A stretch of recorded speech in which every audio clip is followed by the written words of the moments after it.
Mr. Primetime. Cheers. Joe Douglas must have known that we were live at 8 o'clock because he saved his ass by about 10 minutes from my rampage. I know you were going to make all the excuses for him. You know why we didn't. No, that's I don't make excuses. No, I'm just trying to all day on Twitter. You know, we got to have patience. We got to build through the draft. I've never said patience. I've never said patience. We got to have patience. Let him do his thing. You know, it's only 6 hours, so no big deal. We didn't get Thuney or anybody like that. We didn't get Lindsley. We didn't get Ngakoue. No big deal. You know, we got Corey Davis, so everything's good. Yeah, I mean, if everybody wants, we got Gerard Davis too. You know, $7 million. We got Gerard Davis. Yeah, you know, I mean, everybody. I mean, clearly, the Super Bowl, the rebuild is won on March 15th, and everybody wants to fire out their hot takes and be the same old Jets fans, and good for them. But that's not what it's about. Dude. I'm not that guy. No, it's about recognizing that you had one priority this offseason in free agency, which was to build the offensive line. Yep. To put a solidified wall in front of your quarterback. Not a problem. And the top two options you didn't get. So I'm not going to be mad directly at Joe Douglas. If Thuney wanted to go to the Chiefs for $80 million, I totally understand. You yourself said you think the Jets are getting Thuney. You said I don't think Thuney's getting Thuney is realistic. You said it yourself. If you let me finish, I'd like to know what Joe Douglas's offer was before I get mad at him or not get mad at him. Who cares? What do you mean who cares? If he went above $80 million and Thuney decided, okay, I want to go to the Chiefs, I want to go play for a winner, fine. You don't blame Joe Douglas for that. If he wasn't willing to go above and beyond to make it happen, yeah, I could be pissed. If he didn't make the phone call to Lindsley, I could be pissed about that. Not me. Okay. The Jets, see everybody. And then when we're bitching in week 2 about not having an offensive line, then yeah, okay. I mean, it's March 15th. So now is today's roster your starting lineup week 1? What other position is more of a priority? Why not go get the best guy? What did we save up this $80 million in cap space? Is Creed Humphrey in the draft? Not to get the best guy? Is Creed Humphrey in the draft? Okay, so you're comfortable with the second-round pick? No, I'm comfortable knowing on March 15th, I'm not going to act like a moron and overreact and start screaming and crying when there's fucking 4 more months till the season starts. Like this shit's ridiculous, dude. So you're saying fans shouldn't be pissed off that the Jets didn't get one of the top 2 guys on the offensive line? No, not at all. Okay. I never thought they were getting through. It doesn't bother me. Okay. No, I'm not that fan. So you guys can come at me all day long, and then I'm kind of being a reasonable person where in March I'm not worried about it. Come talk to me in August when we have our final offensive line put together. All right. So the guys that we talked about for the last 2 months. Are they playing a game tomorrow? Is the first game tomorrow? About as being the priority. For I never said Thuney was coming here. I said consistently the Jets. He's going to be priced out. They're not going to pay for him. I knew he wasn't coming here. I said it. And then you said, you know what? Go for Lindsley. $16 million per year. But and we didn't get either of them. They didn't want to take him. They didn't want to take him. And then the other thing that goes into it is at some point, fans like yourself have to realize that you can't sell Sam Darnold and you can't sell rookie quarterback to people. Fuck it. That's just a fact. Do you want to play Mahomes or Sam Darnold? They couldn't sell Sam Darnold. That's what this is about. Can you sell winning with Sam Darnold? It's a bottom 5 team. They're rebuilding. Yeah, that's what you're trying to sell. If you're a veteran player, regardless. If you're a veteran player, do you want to win or do you want to play with Sam Darnold, rookie quarterback? Your entire team sucks. Your entire you want to play to win, dude. You have to pay a Jets tax regardless right now, whether it's Sam or a rookie quarterback. It doesn't matter. You could pay your Jets tax. You could pay your Jets tax, and players would be like, you know what? I don't want to go to New York and rebuild. I want to win now. How are we even going to say this is about? They didn't even pick up the fucking phone to call Lindsley. They didn't even pick up the phone because they believe in McGovern. That's on them. Okay, so when we're cutting McGovern next year, then what are we going to say? The same McGovern that half this fan base blew last year because they said, oh my God, he's a great signing, great job by Joe Douglas. That same McGovern that everybody loved the signing last year. He's got 1 year of guaranteed money left on his contract. So you sign Lindsley, one of the top 5 centers in football. He's now your center, and you make McGovern prove himself as guard. So the guy that Joe Douglas signed last year that he believed in, he's believing in this year. The same guy that everybody liked last year, they're going to go with this year, a cheaper option, and say, you know what, let's go with this center. All right, so you know what, we might as well just keep Alex Lewis. We might as well keep Greg Van Roten. Let's run the whole fucking thing back. No, or we just let this all play out and not overreact 6 hours into free agency. Here's that. That's a novel idea, right? Or maybe the overreactions are a little bit justified considering the drop-off from the top 2 guys in Thuney and Lindsley to what's left. Who are your what building block are you signing that's going to be here for the next 3 to 4 years? It all remains to be seen, man. Fucking March 15th. So much changes. Who's your guy? Who's your guy right now? Who's your guy? Dude, remains to be seen, dude. Remains to be seen. Okay. So much you're trusting our rookie quarterback or Sam Darnold remains to be seen. I'm trusting. Who's your guy then? Who's the guy? I'm trusting the general manager that you want to give more draft picks to. I'm trusting that guy to figure this out. Clearly, we need those draft picks because we're not making splashes in free agency. The free agency ends today. Those draft picks. Is it over tomorrow? Okay, so who's your guy? Is every free agent signed? Is it done? Tomorrow it ends. Who's your guy? Tomorrow it ends. I'm not Joe Douglas, dude. Trey Turner. Overreacting. Who is it? I have no idea. Let them figure it out. Okay. So he gets paid for it. I'm just trusting our rookie quarterback or Sam Darnold with. I have no idea. No, I'm trusting the general manager. I'm trusting the general manager, his front office, and his new coaching staff to figure out their plan to rebuild a team. And it's going to be more than 6 hours on March 15th. Why not overpay for the best? You have $80 million. Why not do it? And it didn't work out. So guess what? Sometimes you go shopping and you don't get what you want. At least they tried. And then, so wait, there's no plan B, C, and D. So then the season's over. Why? You know what? Then we should start talking about next year. Next season's over. Everything's over. Obviously, there's a plan B, C, and D. No, it's over. Why even go to that? Why go to that? Come back next year and we can figure out why go to plan B, C, and D? Why not get option A? Why not get option A? See, and it didn't happen. So guess what? You adjust when you realize that Joe Thuney. So wait, it's Joe Thuney and Lindsley, or the season's fucking over. Thank God I'm not in your fucking organization. Could it be over? You're not saying there's not a significant drop off. You can't even tell me. How do we know? Rather sign. How do we know? How do we know what's happening? We don't know what their plans. Free agency just started. You don't even know what your starting offensive line is in August, and you're going to overreact and cry blue now in fucking March? Because it's ridiculous. The same guys begging for draft picks, built through the draft, and now you're acting like this in free agency. Well, yeah, clearly clearly now we need to build through the draft. Absolutely. No, clearly now we'll let the process play out. It's the first day of free agency. The same guy saying, the second wave of free agency, there's so much value. Now there's not value. Now the value's gone. All of a sudden, now everything is doom and gloom. Did I not say the entire offseason there was a significant drop-off after Thuney, Lindsley, and Scherf, who got tagged, who obviously you can't go after, between the next wave, which is why I was fine with wide receiver. If you didn't get anybody at receiver, I know we just got Corey Davis, which is awesome. I'm happy with that. But even if you didn't get a receiver, so what? Plenty of draft picks, plenty of receivers, whole lot of depth. I'm not comfortable with a starting offensive lineman, round 2, round 3. Could it work? Yeah, sure. Do you have rookies that start all the time? Absolutely. Yep. I'd much rather have that rookie sit behind a veteran for a year and then he starts. If it doesn't work out, then what? Why not? So then Thuney goes somewhere else. Then say, well, so what? If he says, you know what, I don't want to play for the Jets, then what? You're going to blame everybody for it and cry blue? No, but guess what? And that's what I'm saying. I'd like to know what Joe Douglas offered, because we know he didn't pick up the phone for Lindsley. So I'd like to know what he actually offered for Thuney. So then, if he wasn't willing to go above and beyond, that's fucking stupid. So if he makes a comparable offer and Thuney said no, that makes you feel better? Comparable? No, that doesn't make me feel better. Comparable? Why? You have to offer in your more world, than the Jets had to do whatever it takes just to overpay for Thuney, no matter what it takes. Yes. Okay. Well, it didn't happen. So now what? So season's over. So you wouldn't offer $90 million for Thuney over 5 years? It didn't happen. I didn't think he was coming here anyway. I didn't think he was coming here. I said it the entire time. I didn't think he was coming here. All right, we just accept it then. But we're okay. We're okay giving $7 million for a guy who wasn't even on the field for half the snaps last year. I don't even care about him. So it's $5.5 million. So that's upsetting you. That's the problem now. So now you're going to overreact about a linebacker signing? Because last year we chose not to sign a guy like Conklin, but we spread it around, right? Alex Lewis, Van Roten, Fan, all these guys, right? We're probably going to cut all of them by the end of next year. So instead of getting a building block in Thuney or in Lindsley that's going to be here for the next 3 to 4 years, we're going to spread it around again. We're going to sign some veterans. Come here if they don't want to come here, man. Did they pick up the phone for Lindsley? Dude, so they believe him. Either they believe him a governor or they have another plan in place. What am I tell you? I can't help you with that. Let's trust the process.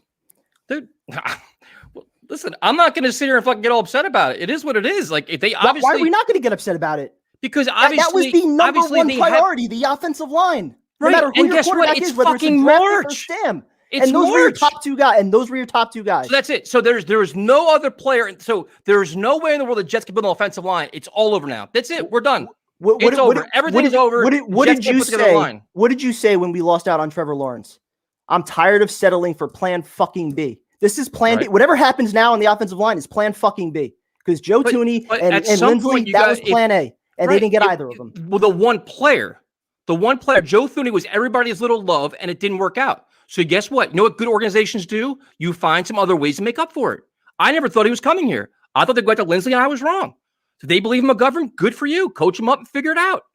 And who are your guards now? Everybody supposedly trusts Joe Douglas, and 7 hours in the free agency, now he fucking sucks. Everything sucks. And this is the guy that everybody gives credit being an offensive line guru, and now he doesn't know what the fuck he's doing after 7 hours. And it's March. After 7 hours and after last year also. There's the draft. There's all this other shit, man. There's so much that can still happen, and it's just crazy, man. It's crazy. Yeah, now we need those draft picks. So now we better be trading down from 2, stockpile those picks. So much more you can do. You're going to need them now. There's so much more they can do. They just signed Corey Davis. They can still get a pass rush. You can do so many different things right now. And the number one thing that needed to be done, which was to put a wall in front of your quarterback, and still could be done. Still could be done. I'm sure if they get Creed Humphrey in the draft, they're like, oh my God, they got a great center, and they draft him instead of spending $14 million a year on Lindsley, right? If that happens, then what? Or you could have had him sit for a year. Or play guard. Why sit? If you're going to draft him, he's like a highly touted center. You start and you rebuild when you start your rookies. Let him play. Listen, that would be nice. I would love for that to happen. I would love to draft the kid at pick 34 and he's ready. We'll see about that. Because we were saying the same thing last year when we signed all those mediocre free agents. But wait, we got Jabari Zuniga. He's going to rush the passer. We got Bryce Hall. He's going to cover people. Well, how do all those picks turn out? Draft picks are all a crapshoot, but I'm not going to fucking sit there and overreact on March 15th. I'm going to let him figure out what his plan is, what his vision is for the offensive line, instead of panicking over 2 players. And it doesn't concern you that his vision didn't involve picking up the phone for Lindsley. That doesn't concern you. Listen, he signed McGovern for a reason. If he believes in him, and what everybody's also all of a sudden forgetting is last year, everybody said Gase couldn't coach. The reason why Sam Darnold sucked is because Gase couldn't coach. So can't McGovern suck because the offensive line coach was bad and Gase was bad? What if Mike LaFleur says, you know what, my scheme fits McGovern perfectly? Then what? Who's a better center? Who's a better center? What if Mike LaFleur says who's a better center? Who's a better center? What if he said that though? What if the Jets coaching staff evaluate what they had and say, you know what, we can use this guy this year. He'll work in my system. Okay. So why can't he play guard then? If he can work in the system, why can't he play guard? He's got 1 year left of guaranteed money on his contract. So what? Figure it out. Make him play guard. If you have a better option at center and that makes your whole offensive line better, why not? So if your offensive coordinator says, I want this center, I want to use this center, he works in my system. You say, you know what, I'm going to try to upgrade it when I don't need one, when I already have one. The same guy that Joe Douglas obviously believed because Joe Douglas signed him. So then if they knew for a fact that they weren't going to be players for Lindsley, that's all the more reason to go even harder after Tooney. And they should have been willing to go above $80 million. And then guess what? And then if the Chiefs made him an offer that he couldn't refuse, guess what? He's going to go play with Mahomes. Do you blame him for that? I do the same thing. If the offers are money, if the offers are equal, if I have a chance to play with Mahomes and the best team in the football, I'm going there. Dude, if the offers are equal, absolutely. Did Joe Douglas go above and beyond what the Chiefs did? Probably not. Well, you sit there and try to figure it out. If I'm Joe Thuney and the Chiefs make me a monster offer, I'm going to the Chiefs. Fuck the Jets. If the Jets offer you more, you're not taking it? I'd rather play for the Chiefs. Okay. I'd rather play with Mahomes and win now and play in an awesome organization, not a team that's been losing for 10 years and just rebuilding. I don't think most players think that way. Fuck, you're out of your mind. The Chiefs made him a monster offer.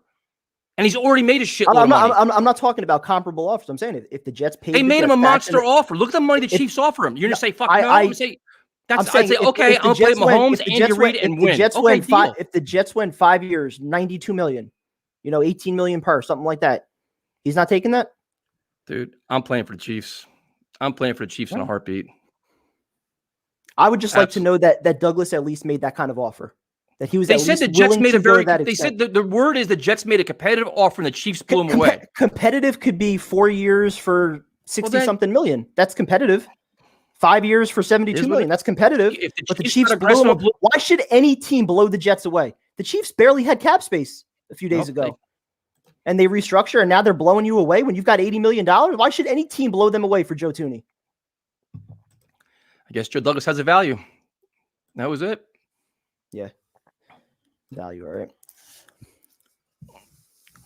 Let's see. Henry Anderson to the Patriots. Yeah, I don't know. We have no idea what's going on in terms of signings. I have no idea because if we do Patriots also got Kendrick Bourne and Aguilar. Yep, they're building a championship. What everybody says you shouldn't do, you can't build a championship. Now the Patriots getting credit for that. So now on March 15th, the Patriots have won, which means absolutely nothing. And I didn't even want that approach to that extreme where you're just signing everybody. I wanted Joe Douglas to have a couple targets in mind that he was able to sign on day one. Some guys that he just went hard after. He got Corey Davis. That's one of them. So he gets no credit for that now? He gets Corey credit Davis isn't a good signing? To act like the offensive line shouldn't have been priority number one. And to act like it's all doom and gloom on day one is amateur hour. All right. Not saying it's doom and gloom, but to not be pissed off right now that we didn't get one of those two guys. I'm not pissed off at all. They got Corey Davis, and there's plenty of moves to be made. All right. The Jets could offer a share in the team. I'd still pick the Chiefs. Listen, man, I'd pick the Chiefs and the Chargers over the Jets. I mean, And the other thing too is Ngakoue went somewhere else. Okay, what if you get Carl Lawson? What if they get somewhere else? Like you got to figure out what we think fits in the Jets system. We have no idea what Salah thinks is a good fit in his defense. We have no idea what these guys think are a good fit for their fucking offensive defense. We assume. I'm not no fucking expert. I'm not in their office. I have no idea. So now, like the idea of kind of molding players to fit your scheme, that's out the window. Yeah, but so Primetime, since you know so much, what exactly is Salah's scheme? What's the best fit for him? Do you know that? Are you in their office? Are you in the meetings? I just know that Ngakoue is a talented player, and he signed for. Okay, so if they say Ngakoue's not a good fit, but Carl Lawson is, and they sign Carl Lawson, are you upset about that? All right, we'll see if they sign him then. So I think I'm going to trust people that know what the fuck fits their system over Twitter experts and fucking YouTubers. That's just me though. Yeah, all those guys that fit the offensive line system last year, right? They all worked out. Hey, that's the guy you want to give more draft picks to. So if you trust him for the draft, but you don't trust him in free agency, that's how it works. No, you trust him with less draft picks, right? No, you trust him. You want to give him all these draft picks because you trust him so much, but now you don't trust him in free agency. Clearly, we need the draft pick because he's not going to make splashes in free agency. So you want to let him draft all these things, but then when it comes to free agency, now you're not going to trust him. We have no choice. How do you know choice? You have a choice. It's very obvious. His plan is to build through the draft. Got to give him draft picks. I mean, he's clearly not going to make splashes in free agency. His plan is to go through free agency responsibly and get the best value he can for the players that he actually wants, and not overspend for certain guys. I understand being responsible, but when you have a clear need on the offensive line that affects your young quarterback, whoever that young quarterback is, okay. If you want to address it with guys like Trey Turner and mid-tier signings and mid-round draft picks, that's fine. But to not go stronger after it could still very well work out. Makes sense for me. It could still very work out with no problem. Yeah. Let's see here. Yeah, I mean, this is all you doom and gloomers can call in tonight. I'm here for all of you. I'll help all of you get through it. It's no big deal. Yeah, we'll be fine. I'm getting checks from the Jets. Plenty of time to go. Yep. It's only day one. No big deal. Yep. Plenty of time. March 15th, the Jets are winning the Super Bowl on March 15th. That's what it is. They'd missed it. If they would have signed Thuney, they would have been the Super Bowl team, and we could have just did all this. No, we're okay being 2 years away from being 2 years away. That's the Jet motto. Yeah, I mean, it's right. Doom and gloom is what the Jets are, man. That's what Jet fans always do. I'm a sellout. You're absolutely right. And everybody's bitching and fucking moaning until about 15, 20 minutes ago. They signed Corey Davis. All of a sudden, demeanor changed. Then they're going to sign Trey Hendrickson or somebody else, and then demeanor's going to change. And all you motherfuckers on Saturday be like, you know what? Things aren't so bad. I know. I'm just fucking 2 days ahead of you. That's all. No big deal. I have plenty of I told you so's for all you guys. It's all right.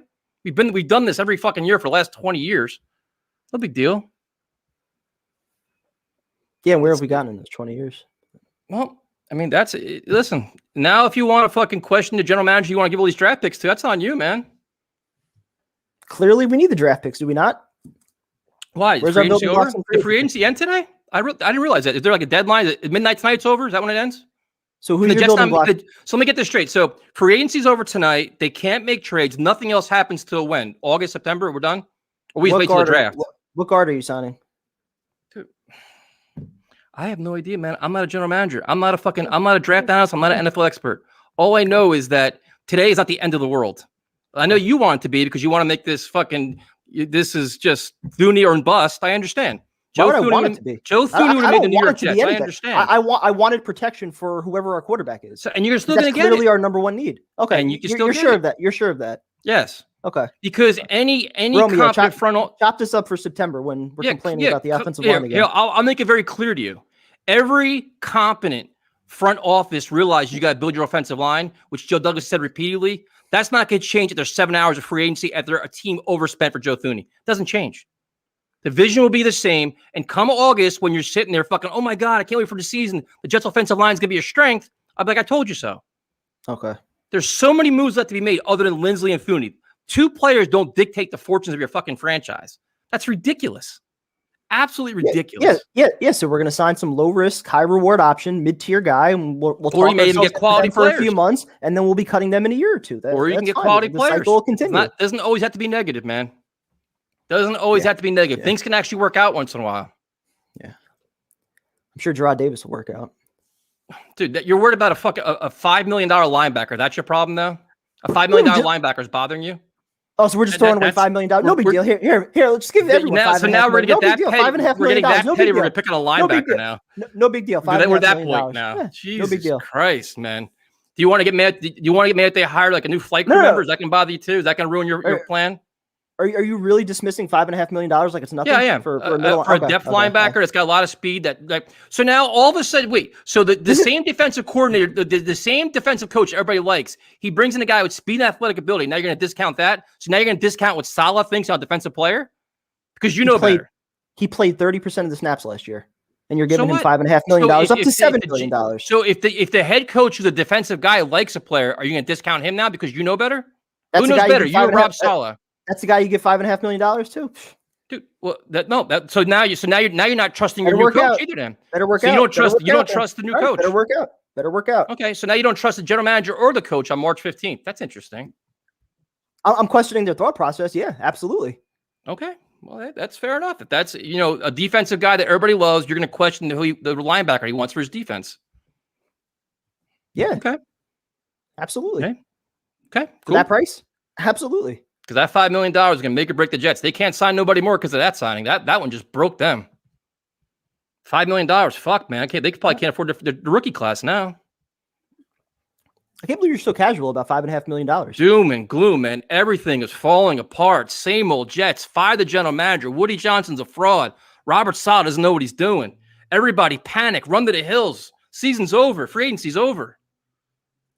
So you're taking it to the extreme. I don't think anybody's saying that, but to not be disappointed that we didn't get to. I'm not disappointed at all. I'm not saying that. March. Who cares? How the fuck are you not disappointed that we didn't get one of our top two targets? Not disappointed at all. I'm going to let it all play out. I don't know how you're not disappointed in that. I'm not. How am I? I saw your super chat, man. Thank you. I don't know. What do you want me to tell you? I saw it.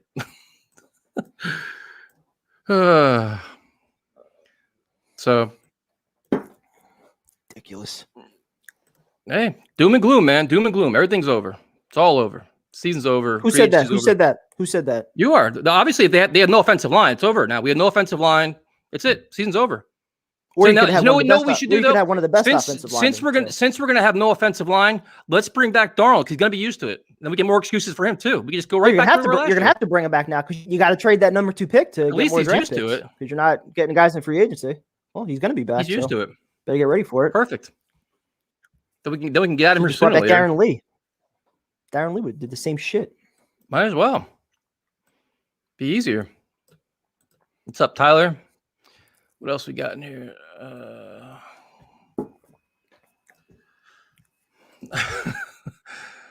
Don't worry, everybody. Primetime's leaving in 8 minutes. They'll bring all the guests on. Or like 3 minutes.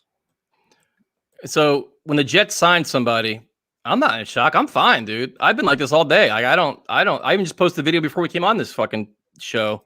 I'm fine. Let's see. Yeah, so if the Jets make any signings, you got to let us know because I have no fucking idea and I don't have no time to check Twitter. So we'd appreciate that.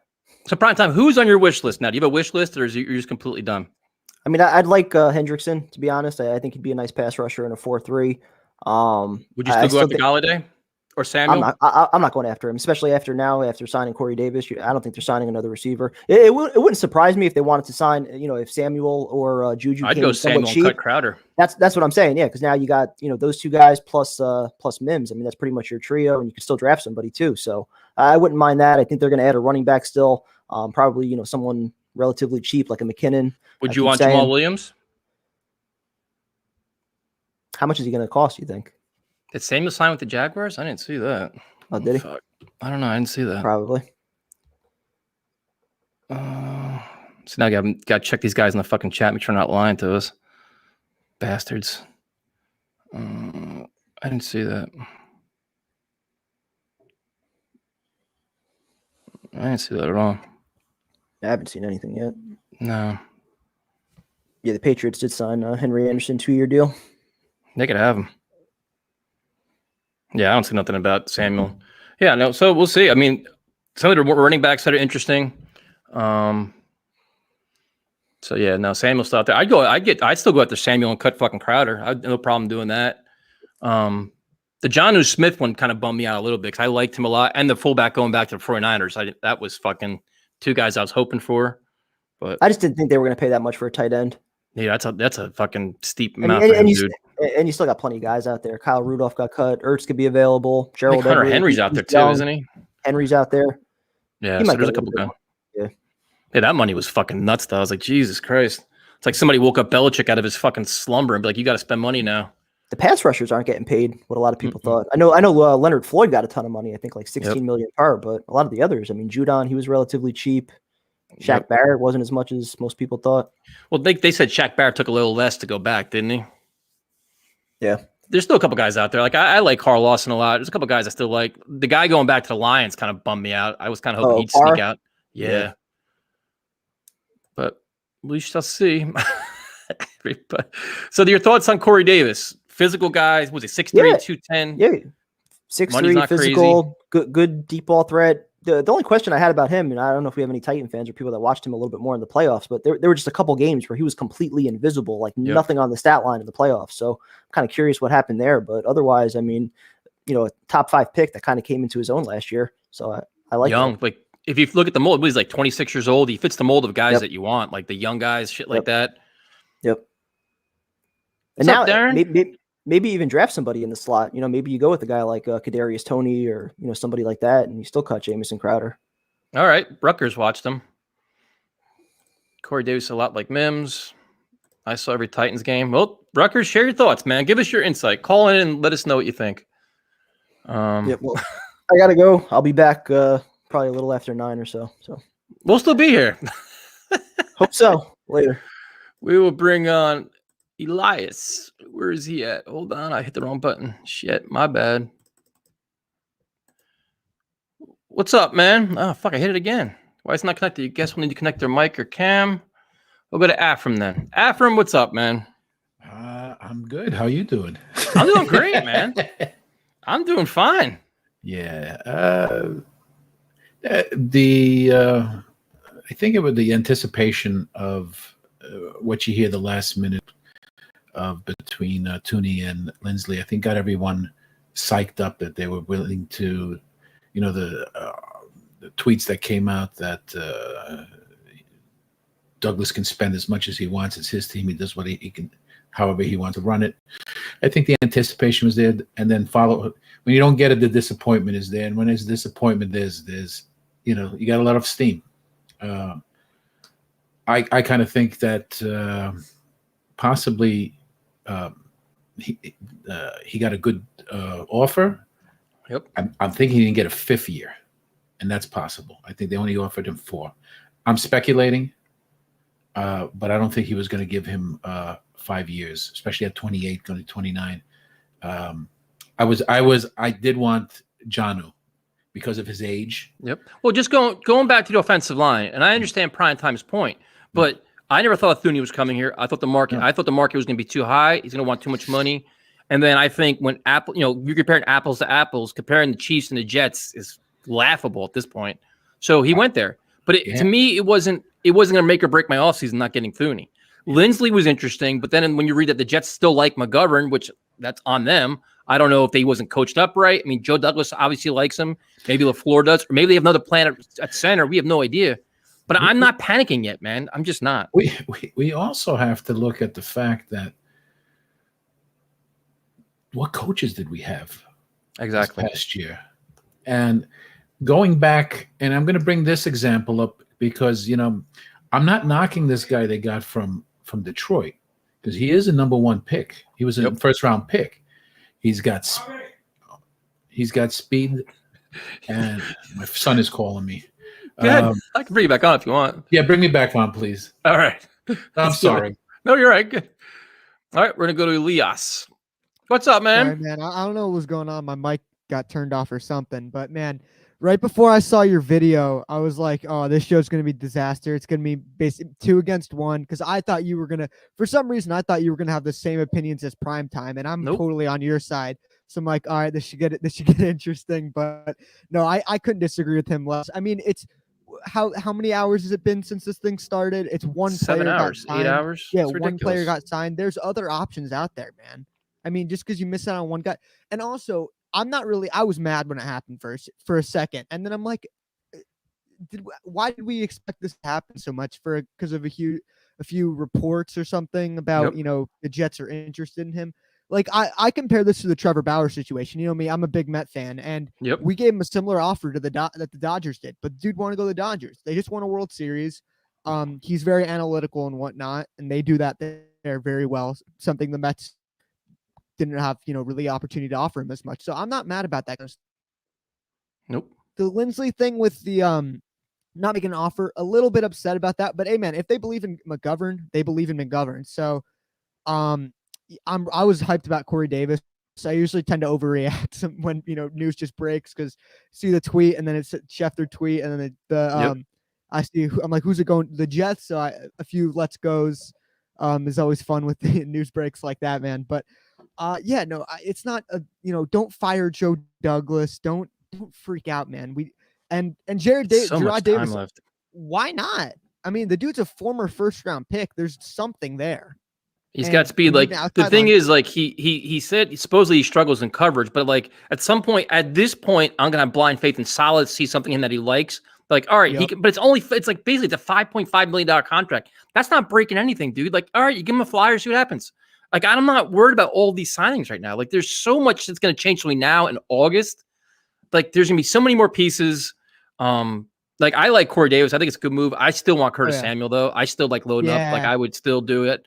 But there's so many more moves to be made, man. And everybody, Joe Douglas is supposed to be an offensive line guy. Then, all right, this is supposed to be his vision with this coach, this offense. You don't just need the best guy. Exactly. Like, look for at their offense, for their system. Look at what happened with Fant last year. It's not like he was an all-pro. For a guy who played tight end the year before, who was a nobody, we've never heard of the guy. The Jets are giving credit for signing McGovern last year. Everybody gave him like praise for it. And that's a Douglas guy. Now this year, and we played poorly. I didn't think he played well, but they'd be like the same argument for Darnold could be applied to McGovern. Oh, Darnold played bad because of Gase. Well, maybe McGovern did too.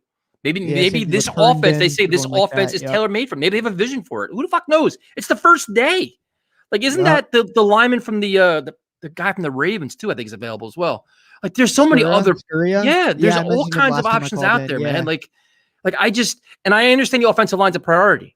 I'm not panicking yet. This draft class is loaded at offensive line. More at tackle at what I've seen, but still what about Cam Clark? I mean, people are talking about him potentially being a guard you can compete with. And, we didn't spend money. We have to trade down and roll with Sam Darnold because we need give me a break, man. We have tons of draft picks. Yep. But there's so many moves that can still be made, dude.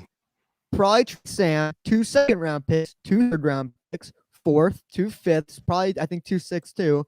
I mean, we got picks, man. And also, I need your thoughts on this. What do you think about the whole Mosley thing? Jets are fucking trade his ass. Fucking get him out of here. Get him out of here. I wasn't mad at him when the whole opt-out thing, because I respected, if you want to be safe from COVID, until that shit about him at the bar came out. It's like, I don't care about that. I think he hasn't played in 2 years, and the contract is an albatross. If you can get rid of him, move on. Like, I'm fine with that. I don't even care what the value is. Just move on. Hey, man, he's a starting defensive player. Houston wants one of those for Watson. Yeah, but I mean, if they can get anything for him, then why not? Like, I have no problem. Trade him, trade Darnold. Pick. Yeah, I don't care. Move on from the contract. He hasn't played in 2 years, dude. He's getting older. Like, even if he hasn't played, he's still getting older. He's not young. I have no problem. And he's not like the most athletic guy. So sitting out for so long and being old, not going to help with that athleticism. And I liked him when they signed him, but the contract is horrendous, not for dude. The price, not for the price. I think Douglas just needs to get these McCagnon guys out of here, man. I mean, of course, you hate to say oh well, it doesn't really matter who acquired the player, but at the same time, it kind of matters. I mean, the people are saying that Douglas came here because of Darnold. I never bought that. I mean, you have a GM opening, you want to be a GM, you take the job. Unless it's I kind of agree. Listen, you have a young quarterback. He's 22 years old. You think he's on the rise, all this, but then it all fell apart now. So, but there's only so many general manager jobs, and they gave him the gift, dude. They gave him a 6-year contract. They gave him the money he wanted. They let him hire all the guys he wanted. They gave him a lot of freedom for it. So, Bud Dupree to the Titans. Oof, how much? Let me see. Schefter tweeted. I don't think it says, but he's gonna be out for a bit too. But still, I mean, they need edge rusher. Which, by the way, dude, Carl Lawson, that's my new number 1 target, man. Him. I agree. Me too. I like him too. if we get him and Hendrickson, like I don't think that's impossible. I think Hendrickson's more of a number 2 rusher. A lot of the stuff I've seen from him, I kind of watched some of his stuff earlier. It kind of concerns me for him to get like paid a ton because a lot of it is, not just causing a ton of pressure yourself. It's cleaning up after other guys, but that's kind of what we need. We just need a guy to clean up when you got Quinnen and Foley and, JFM causing a ton of pressure up the middle. So, I mean, Lawson, because, now that you didn't spend all the money on, you spent a decent amount on Corey Davis, but yeah, now you can spend an edge rusher and you can use that 23rd pick at interior offensive line. Like, there's plenty of moves to be made, man. I'm not worried about it. I'm relaxed as shit. Tons of free agents still left. Thanks for joining me, man. Yeah, man. I'll be on the show. I'll hopefully be on the show tomorrow. Yes, sir. All right, we'll bring Ephraim back. Oops, that's not Ephraim. This is Ephraim. Hold on, Goose. You can talk. Okay. What's up, man? Long time. So I was just saying, from what I've been seeing, the guy from Detroit,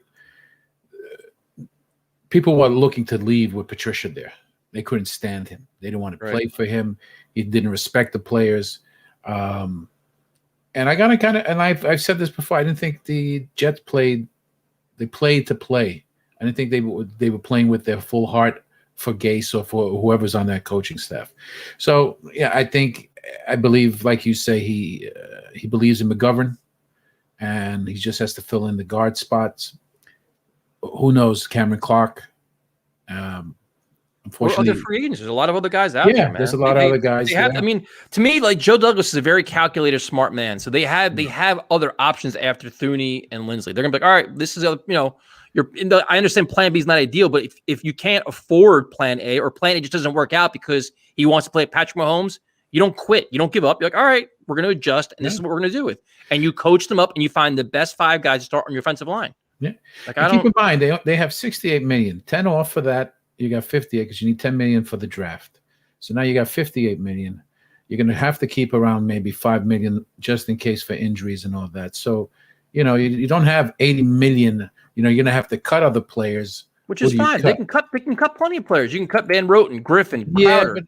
Money's not an issue, man. No, but it's not going to be as much as you think it's going to be. Maybe the million here, $1.5 million. Do you see how these fucking teams are navigating through the salary cap right now? Teams like the Buccaneers and the Saints. There's all kinds of ways. If you want to get a player, restructuring contracts. Yeah, there's all kinds of ways to do it. And the Jets don't have any. They don't have any guys that are like monumental on this team. You can just start cutting these random guys that aren't that good. No, I understand that, and I don't know how the Chiefs are going to do it because they're 12 million under the cap. They'll need another 4 just to pay Thuney, and they're going to need money for the draft as well.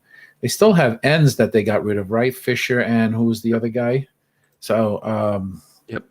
Listen, I like you say, to answer, yes, we can cut Van Roten and be just fine. Like, why is everybody overreacting? Fucking 9 hours in the free agency. There's so many moves that he made. I don't get it. Well, this is why he gave those contracts out the way he did. Yep. Because he can cut them at a reasonable price with not a massive hit. Mosley, I think, is going to have a good year if he stays with the Jets, only because I believe he's fully recovered and he's got to audition for the following year because he knows he's not going to be with the Jets. Would you trade him? If I could.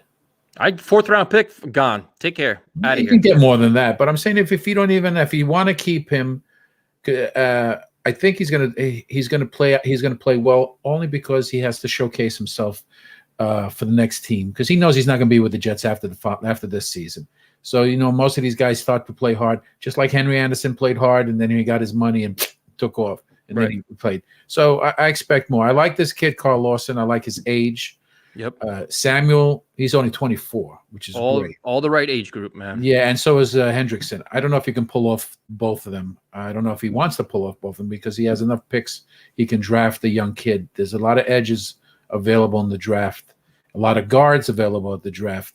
That 3rd round with the 2 picks. Is the 3rd round we have 2 picks? I think so, right? Yep. You can pick 2. You can pick 2 guards at that. You can do a lot of things. Yeah. It's March 15th, man. There's many pieces that can still fall. There's still guys who get cut too. Yeah, I'm not kissing Joe Douglas's ass. I'm just being a voice of reason here because you guys are fucking panicking over just 3 moves. Like, it's just wild, man. I think Absolutely wild. I think Belichick is panicking because he's got to do a splash because he lost. He's like a drunken sailor right now. Well, Brady won without him. Yeah, but they took a shot with Cam. It didn't work out. Half their team took out the COVID. They didn't play because of COVID. He's still taking another shot with Cam. Yeah, with big money too. But hey, I mean, he played well before he got COVID. And then he, all kinds of shit happened. And you know what? They can still draft a quarterback too, for all we know. They could do all kinds of stuff. We'll see what and listen, you can go the past. So what are you going to go on the McCagnon pass or Joe Douglas's pass? And how much did last year go with fucking Adam Gase? You guys blamed everything with Adam Gase, and now all of a sudden this year it's like you guys are blasting Joe Douglas in 6 hours. No, we'll see what happens in the next few days. How exactly am I whining? All you fans that are crying doom and gloom are the ones that are whining. I'm trying to keep you guys realistic.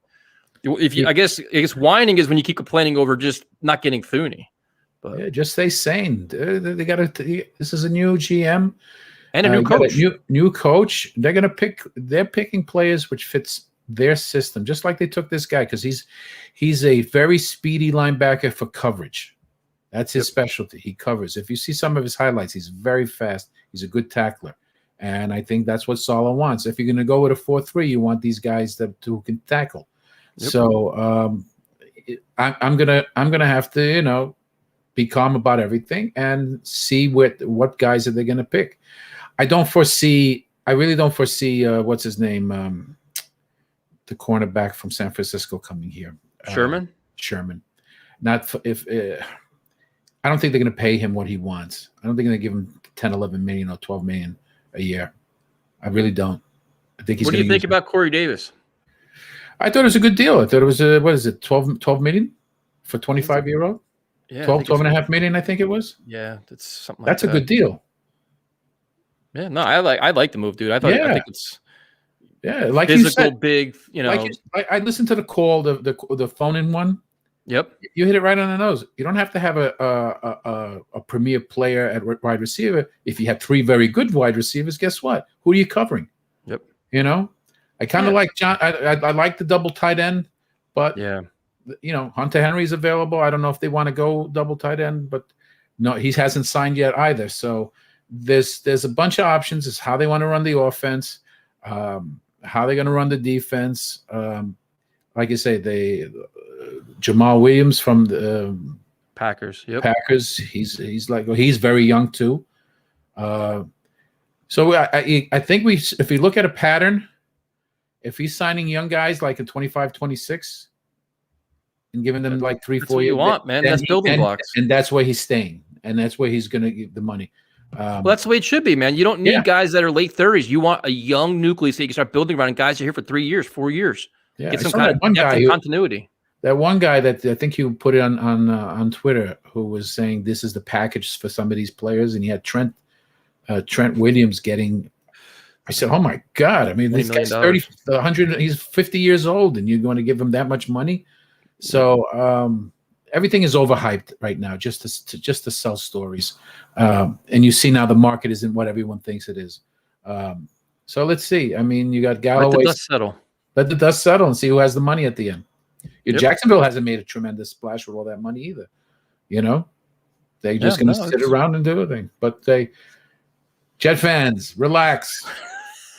Primetime is a ball of fire, man. I thought Joe Thuney was guaranteeing us a Super Bowl or something. I think his anticipation was he wanted the offensive line to be done right off the bat. To protect Sam. Yeah. But what are you going to do? Hey, guys, it's just you and me now. Have a good night, man. Thanks for joining us. Be good. All right. We're going to go to, let's see what we got here. My fucking computer's all screwed up right now. We're going to go to Steve. Steve, what's up, man? Hey, Tyson. How you doing? I'm doing great. How you doing? Okay. What Afram said cleared something up for me because I really wasn't understanding where primetime was coming from and where some of these comments are coming from. I mean, what you're saying, you're not even saying that you're thrilled with what the Jets have done so far. You're simply saying it's too early to say nay or yay, which it obviously is. Now, there are 2 bases for people being pissed off, and it could be just the anticipation. But if I look at Thuney and if I look at Lindsey, first of all, while I can't say yay or nay, I'm leaning toward yay. There's a lot to be encouraged about, because how many fucking off seasons were we champions of the off season, and what did it amount to? Okay, first of all, on Tooney, it's not like Kansas City got him for some discount because they are perennial Super Bowl contenders. They paid beyond top dollar. They paid top dollar for a guard. And this isn't even the best guard in the NFL. This is no Quentin Nelson. He's a top-tier guard, don't get me wrong, but he is a guard. He's not some top-tier left tackle. He's not some top-tier edge rusher. And you're going to pay him north of $16 million, all guaranteed practically by the Kansas City Chiefs. So if he's going to Kansas City for 16, he probably would have wanted 20 from the Jets. Do you want to blow a fourth of your free agency money after you make additional cuts on a guard? That would have been silly. And also, because of the reports that leaked out from Lindsley, you would have gotten an idea if the Jets didn't swing at all or didn't try with Tooney. The indication is that they did, and they were serious. And a further indication of that is what they spent on Corey Davis. Corey Davis proves that Douglas isn't coming in here with his hands out of his pockets and being cheap. They paid good money for Corey Davis. They probably paid more than most would have thought. While a lot of people don't regard him as a wide receiver one, he's an excellent player who's ascending, who's also excellent in run blocking, just like what a lot of people think of in Mims. So he's a good building block. He's on a that. big dude, man. He's going to help any wide receiver. He's a solid player. If you go on Titans postings and Twitter, they are not happy about losing him. So that proves to me that Douglas isn't cheap. He's out there, he's swinging, he's trying. And what do we say about Douglas? He's a scout. We say that his specialty is the offensive line. He sees something in McGovern, who, by the way, is, I think, 2 years younger than Lindsley. He thinks he could work out in this coach's system. He also was highly touted last year. And he obviously has discussed these things with his offensive coordinator and with his head coach. That's as good a reason than any. And now we have a basis with which we can finally judge Douglas. We're going to see how he succeeds compared to Lindsley, and we're going to see if that was in fact a good decision. But right now, the bottom line is it's too early. But one thing, though, that I think Jets fans should be thrilled about, and this is not too soon, the Patriots have guaranteed that they are in the worst spot for at least the next few years, and that's mediocrity. Yeah, but I don't care about the Patriots though, dude. Right now, the Bills are the class. The Bills are the team to worry about, and their players are all staying and they're making moves. So that's but the I team mean, I'm worried it's about. that at least one of your rivals is in the crapper. They've spent all of this money, and they still don't have a wide receiver 2 or 1, nor a quarterback. And so that at least is a good thing. But I just think that for once, the Jets look like they are not trying to just win with a bunch of big splashes. They look like they're using their heads. Now, they might ultimately fail, but I think it's just way too early. And losing out on Tooney for $16 million to a team with Pat Mahomes on it, I can't be upset about that. No, there's two things that with Thuney, like I didn't think he was coming here. I kept saying it. I didn't think he was going to. I had a funny feeling the price would be too high and he wasn't going to go somewhere else. And then when you also factor in the team that offered him that money and the situation that you're going into. So say $16 million was for the Chiefs. You want to come to the Jets, it's going to be 19. That Jets tax is going to be like $3 million more to come here and deal with it. The unknown at quarterback and losing and rebuilding. It's, dude, I could not disagree with primetime more, dude. Like, if I'm a player, I want to win and get my money at the same time and play with Mahomes. That means Pro Bowls. That means winning. That means success. I'm glad you just used the word Jets tax, because the whole purpose is that you want to not have to pay that tax. And the key is build a good enough team so that when you actually have the money for free agents, they're going to come to you for market value or less, because they're going to say they have a good quarterback, I can win there. Or they had 10 wins last year, I can win there. Their coach is now proven I can win there. And so blowing your load right now before you have a core in place for a bunch of free agents that will or a quarterback. You're going to hinder your movement in the future. And meanwhile, these free agents their term is going to come up quicker than you think. You don't want to keep paying that tax every year. You want to build the team and pick up players like when you can, like a Corey Davis, to try and speed that up as much as possible. But you don't want to do anything stupid. And signing Tooney for more than $16 million to me I would have been pissed today if that happened. No, I agree. So now, is there anybody that's still on your radar now that you're hoping to get? Is it a pass rusher? Would you still go after Curtis Samuel? Who would you look for? Curtis Samuel is a good value to me. A lot of people say that Hendrickson would be a good fit, but in reviewing information about him, to me, it depends on the price, because while he had 13 sacks, if I remember correctly, I believe 9 really came on his own. He's still a really good player, but you get him for 12.5, 13 million a year. I could live with that. You pay 15 million for that guy, I think you're overpaying. So I would like somebody like him. He'll make you better. Carl Lawson, I'm a little afraid of, because I think he's being overpriced right now. I think he's being overpriced. I don't think his production was particularly that great on that line. I think he's being overrated, but Hendrickson is a one to look out for if the price is right. And from what they're reporting, but who knows if it's right, it looks like there is mutual interest there. So we'll see. But Hendrickson is somebody I'd look out for the right price. It's really a position of need. Cool. Steve, thanks for joining, man. We appreciate it. Thank you, Tyson. Take care. Have a good night.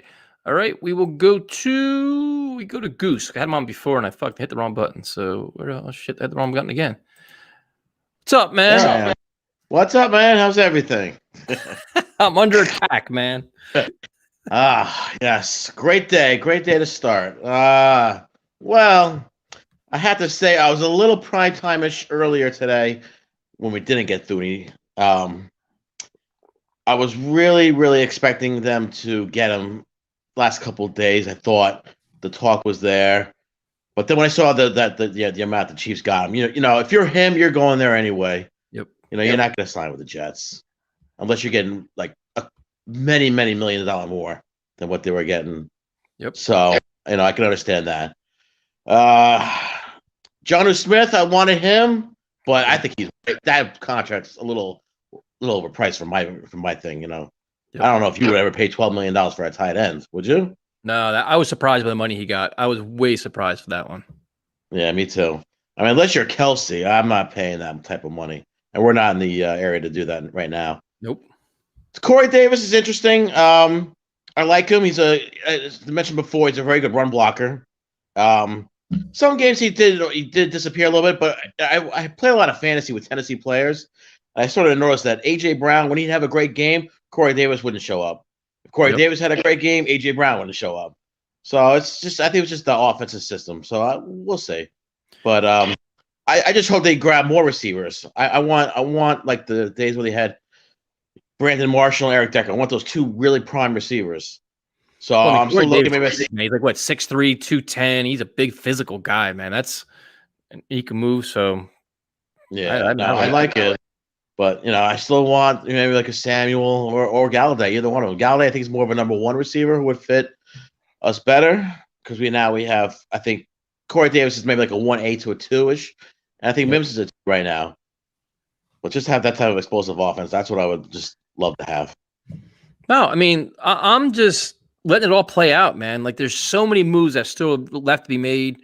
The offensive line, obviously a concern, but they can still be addressed. Like, it's not like you just let the dust settle a little bit, man. Like, it's crazy, Like, I'd still honestly go with another receiver. I have no problem going for another one. Get the Crowder, cut him, and that's fine. Lawson's fine. There's plenty of moves to be made, man. Not even remotely panicking yet. I think the reason why prime time and I myself was a little nuts is because I think our offensive line is like our worst position. So we want in our minds to get that done right away, so we don't have to think about this shit no more. Wait, the Jets just signed Lawson? Hold on a second here. Hold on. Uh-oh. Did this happen? I can't. There you go. The Jets got him. The Jets got pass rusher Carl Lawson. All right. There you go. There you go. All right, primetime Roy, you can stop crying now, you fucker. I preached patience, what, an hour ago? Look where we are now. Absolutely. See, now I feel even better. Okay? It's amazing. And look, we got like 20 fucking draft picks coming up. So, you know, we still have plenty of positions we got to do. We can fucking now, if you wanted to, if we're going to keep Darnold, we can get Sewell if you wanted as the offensive lineman, as a tackle, or I mean, as the, as a tackle, and then you can get a center in the third round. I always said I wanted Creed Humphrey from Oklahoma. He's my guy. This is fucking great. The Lawson thing is great. I like him. I think as he was just mentioned, he's a little overhyped now because of the price value. Because he's he's trying to push his value up, which I would. He's young, dude. He's young guy, on the rise, explosive. So now going into free agency, Goose, everybody's about 7:30. Everybody is panicking, right? Right. Since the meltdown, we got Corey Davis and Carl Lawson. We were all telling you at the beginning of the show, the last 50 minutes, the tide has turned where you guys are going back and forth. We're all like, we just got Corey Davis. Corey Davis, calm down a little bit. Maybe we're okay. And now we got this. Just need a little time. Just a little time. So now, everybody can relax now. Yes. Thanks, so next time, when prime time comes back now, you got to fucking just give him a little smack or two. No, he'll come in like, well, still have no offensive line, bro. Yeah. Well, I'm sure if you got Jose tonight, I'm sure he'll give it to him big time. And if Jose, you're listening right now, you better give it to him. Yeah, I'm going to save Jose for when prime time comes on. Thanks for joining me, man. I appreciate it. Absolutely, man. All right, talk to you soon. You too. All right, we'll bring on Nick. What's up, Nick? What's up, Tyson? How you doing, man? I'm doing great. Dude, that Lawson signing is awesome. Did they say the money yet? Because I haven't seen it yet. No, I didn't see it yet. That's huge, though. Great. Oh, it's awesome, dude. I agree with you, man. I think everyone's overreacting. We have so much time to figure out this shit. Dude, I get the initial reactions of it all. I get it. And I understand the priority of the offensive line. It's March, dude. Like, the goal is to add a lot of dynamic playmakers. We just got 2, Davis and Lawson. And you have to have a little bit of faith in Joe Douglas right now because we have no choice to rebuild the offensive line, which we all know is a priority.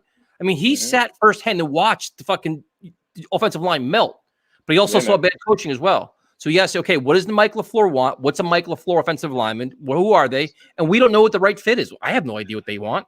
So we just, No, I agree, man. I totally agree. And I think what Afrin was saying before, actually. I mean, we have a whole new coaching staff. I don't know if you saw, we got that Brad DeWeese for that's a huge thing too, man. Because I don't care who you get, you get the best player in the world. If they can't stay healthy, they're not going to help your team out, No, I agree. So what do you think about Corey Davis? I like that signing. It's not bad. He's a decent player, I honestly, if you really think about it, like last season, anybody we're going to get right now is going to be trending upwards, Yep. He's not he's not the sexy signing, but I mean, we need these players to get in here and just help us out in the trenches, No, I mean, I like Corey Davis because he's big, he's physical. I mean, now it's like these are guys that it's like, what is it? Carlson is what? I guess Dylan got it.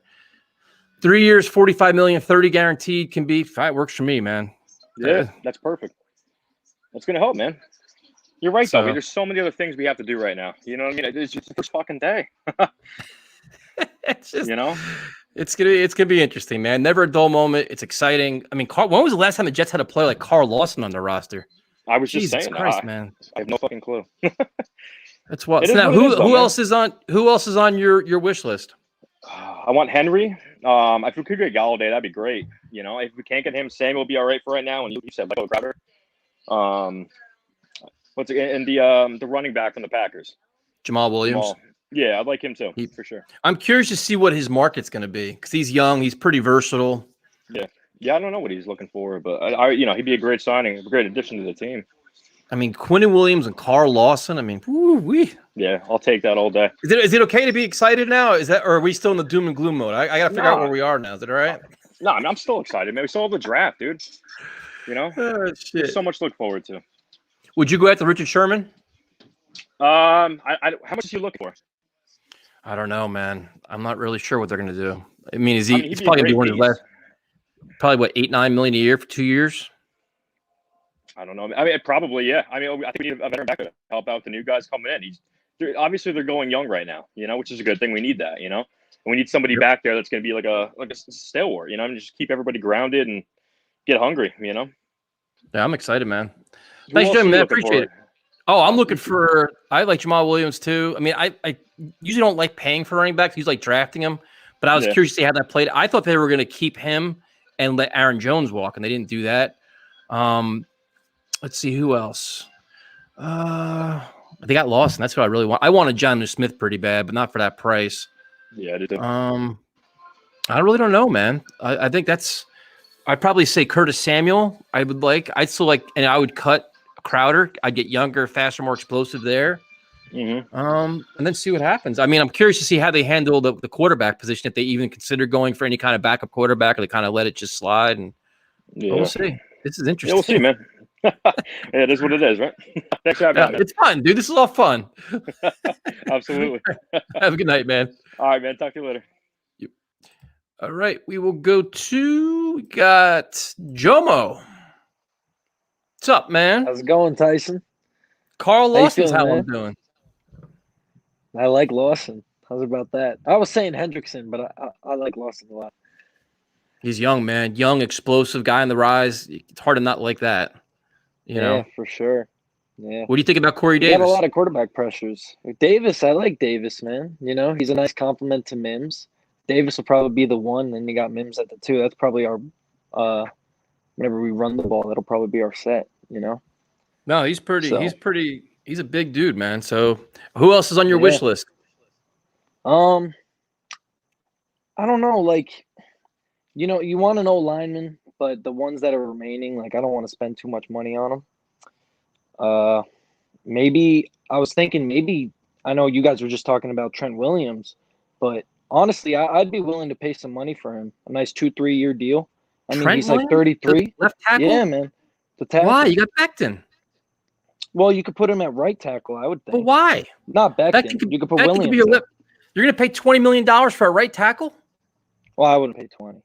That's what he wants. He wants like a 14. monster deal, dude. He's like a so Pro forget Bowl that. caliber left tackle. He's not moving to right tackle. Nah, I'd never pay him that much then. But I don't know. Like when I think about the O line, there's really not a lot of guys left. I'd rather attack that in the draft.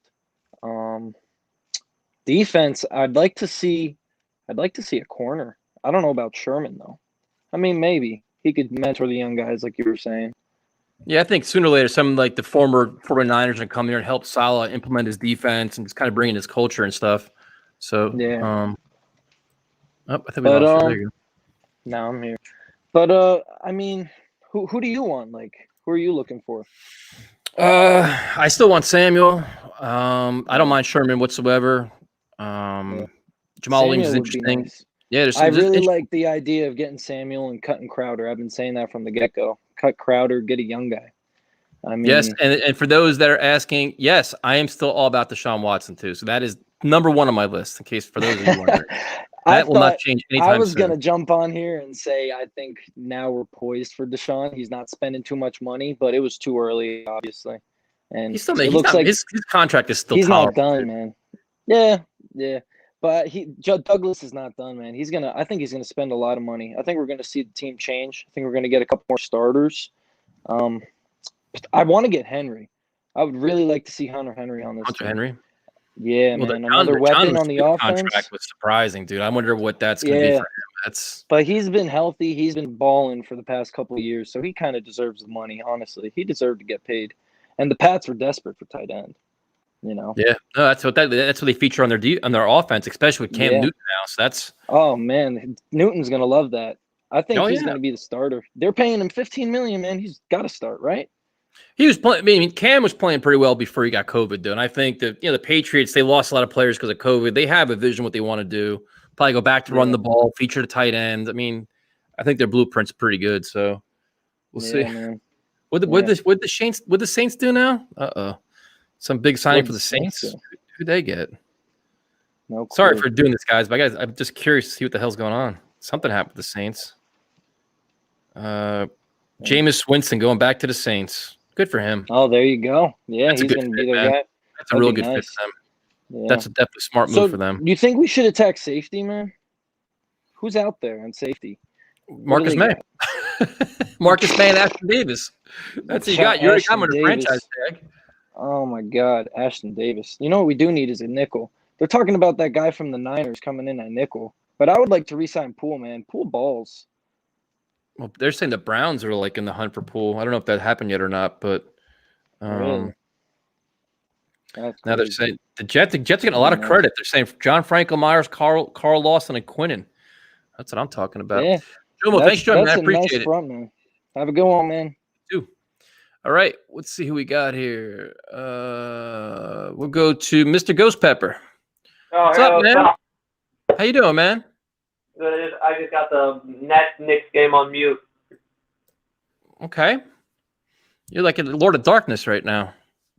Sorry, it's just this room. There's no actual light fixtures in this room. It's only a lamp. Okay. So how you doing, man? How do you like that we got, I guess Josh Adams is staying? This is what everybody keeps telling me. I haven't seen it. It's hard to do this without Yeah, no. So Right now. what do you think, man? Corey Davis, we'll start with that. What do you think? What are your thoughts on him? I like the move, Need some help at wide receiver. I think it's a good move. I really looked at him a lot much in the details because I've just been out on my phone. I can't actually look at my Twitter feed without like exiting out of the StreamYard. But I like the move. It's a good move. We need help on offense. And I think he fits the Mike LaFleur offensive plan. Okay. So would you still go after another wide receiver? Would you still get a Curtis Samuel or something like that? Or you think you just go to the draft and do something?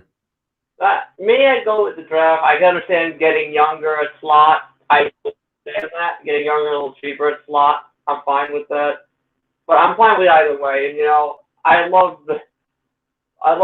also want to applaud you for being reasonable and understanding. Everyone on Twitter has been imploding. It was like, do they not realize Rome wasn't built in a day? Yep, you're absolutely right. I mean, it's just overreacting. And, now they're all going to flip-flop and be like, well, I never had any doubt that he would get the job done. Listen, man, I'm telling you, an hour and a half ago, Jets fans were jumping off trees and angry as shit. Primetime was screaming at me, and now they made a couple quality signs, and, we'll be okay. Things are going to be all right. And then, it's like the guards. I don't blame them. They're both going to far more established teams. The Chiefs are the AFC champions. They got Patrick Mahomes. The Chargers got the Offensive Rookie of the Year and are 2 years removed from being in the AFC divisional round. I wouldn't blame them for going to both far more established teams than the Jets. Yep. Well, yeah, I mean, with the players that play on offense, I mean, you're going to say, listen, do you want to play for the Chiefs or the Jets? You want to play for the Chargers or the Jets? I mean, yeah, I mean, this is definitely prayers with Keyshawn Johnson's family, man. That's definitely sad. His daughter passed away. That's very That's awful. Yeah, it's definitely a sad situation. Oh, that is just awful. Very, very. Yeah. So what are you looking for going forward, man? It's only the first day of free agency, not even the first day. The first 9 hours. Still playing moves they made. Technically speaking, free agency hasn't even begun. It's the unofficial beginning. It doesn't really truly begin until Wednesday. So, I expect maybe another. I expect maybe a interior offensive lineman. I think they're going to promote Clark probably to the starting. Then, obviously, I think we assume they're going to. You think Clark's going to start? He didn't even play last year. I think they'll give him an opportunity to earn the starting job. That's why they're going to sign a mid-tier guy so that, if he doesn't earn the starting job, you put the mid-tier guy there until you think he's ready. And, if he does earn the starting job, he earns the starting job. And then they'll obviously probably have on the other side what your choice of any of the 3 interior offensive linemen that are probably going to be where the Jets are going to draft at either 23rd or the first pick in the second round. Yeah, I mean, I think the Jets, there's so many more moves the Jets could do for offensive line. I think Cameron Clark could be in the mix, but I mean, you can't count on him for much. He didn't even play last year. They basically hit him in a lost season. Yeah. You're absolutely right. And like I said, there's a lot of options. The line, the biggest problem with the line was where the guard played. The guard play was awful. That's one of the reasons why Connor McGovern looked so bad, because he had no help on the inside. The tackles, we obviously know Beckman is the future at the left, and George Fent was serviceable, which you can roll with that for a few years and draft a project right tackle until just wait until he's ready to move on from Fant. That's a fine plan. Yeah, I mean, if you keep they got plenty of options, man. I think there's a lot to be playing out, man. It's so early. And then the coaching is going to get better. Like, this is a much better, I think, offensive line. I like this offensive line coach a lot better. He's been around the league for years, I think. Well, yeah, there's that. The coaching is going to be better. The ball is going to get out of the hand of the quarterback a lot faster than it used to. There's going to be a lot of quick reads. So, I mean, yeah, I'm not as worried as other people are, man. I think it's a work in progress. Playing moves left to be made. I'm not burning down shit like everybody else is. Free agency is young. There's plenty of time, and we're not like being smart. We're not like the Patriots spending everything like a bunch of drunken sailors. Yep. No, but you always say you can't buy a championship, but you can't. The big spending spree on March 15th doesn't mean shit, man. It's just quality spending and get the right players and move on. Anybody should know that better than anyone. It's us Jets fans. How many times have we been burned by bad? It's true. By bad ratings. Think about it. Last few years. Well, yeah. Look at when we signed Mosley and Bell and Tremaine Johnson. How'd that work out? I mean, us freaking out about free agency, about us not overspending in free agency, is like the Germans freaking out if they invaded Russia and saying we're not marching on Moscow in the winter. It's worked so well for us in the past. Yeah, it's interesting, man. How your dogs doing, man? They're doing good. They're fine. One's got a couple of they've licked a couple spots sore, so we've been just going to take them to the vet to get some medication for that. So. Okay. Well, thanks for joining, man. All right, peace and go Jets. Good night, man. All right, so we will go to Waffle Wire. What's up, man? So I'm so happy right now. Carl Lawson, first Corey Davis, then Carl Lawson. I'm hyped, Tyson. See, that's the positivity, man. This is what we're talking about here. What was Primetime arguing about before? But everything is over. He said we didn't get the offensive lineman. We can't protect the quarterback. Tyson, everything's the end done. of the world, Tyson. We still have so many other options. There's still more that we can go after in free agency. There's still the draft. You can because with that 23rd overall pick, you can probably pick like a Wyatt Davis or someone like that. So I'm so happy right now. I love the Corey Davis signing. I've always liked him. The question is, what else are we going to do at receiver now? That's the question. Whatever you want. You can draft one. You can go with Samuel. You can do whatever you want. Tyson, are you with me here? I would cut Crowder and go after like a guy like Samuel. Of course. Why not? I would. I love Corey Davis so much better than Perriman. I love this signing way more. Yeah, no, I mean, dude, it's all pieces to the puzzle right now. You got like, we don't know, like, this is Mike LaFleur's, this is their first time just getting people for his offense. Yeah. Like, it's a work in progress here. It's just, I know, we're not even done yet. It's like they can make trades, they can draft, they can do all kinds of shit. Like, let the whole process play out and see what we end up for. I mean, the line's gonna be rebuilt, man. It's not like we know it's gonna be rebuilt. So you think they're gonna put Cam Clark in there next year? He can compete for it, but I mean, he's not gonna be given shit. I mean, they hit him last year. I have a feeling we're gonna get guards. Yeah, they'll be fine, man. I think it's gonna be completely fine. Do you know any guards that are gonna be that are still on the market? There's a shitload of them, dude. There's cards getting cut. There's all kinds of guys. It's just the big, like, everybody knows the same 2 or 3 big names, but Joe Douglas is an offensive line guy. In theory, he can get those mid-tier guys to get more value. So everybody say, well, he didn't do it last year with, Van Roten and Alex Lewis. That's fine. And you keep signing guys and find the guy that you need. Maybe you need a more versatile guy to play in Mike LaFleur's offense. Who knows? Tyson, Trey Turner's one. Good. Tyson, I want to hear your opinion on the Corey Davis signing. I like it.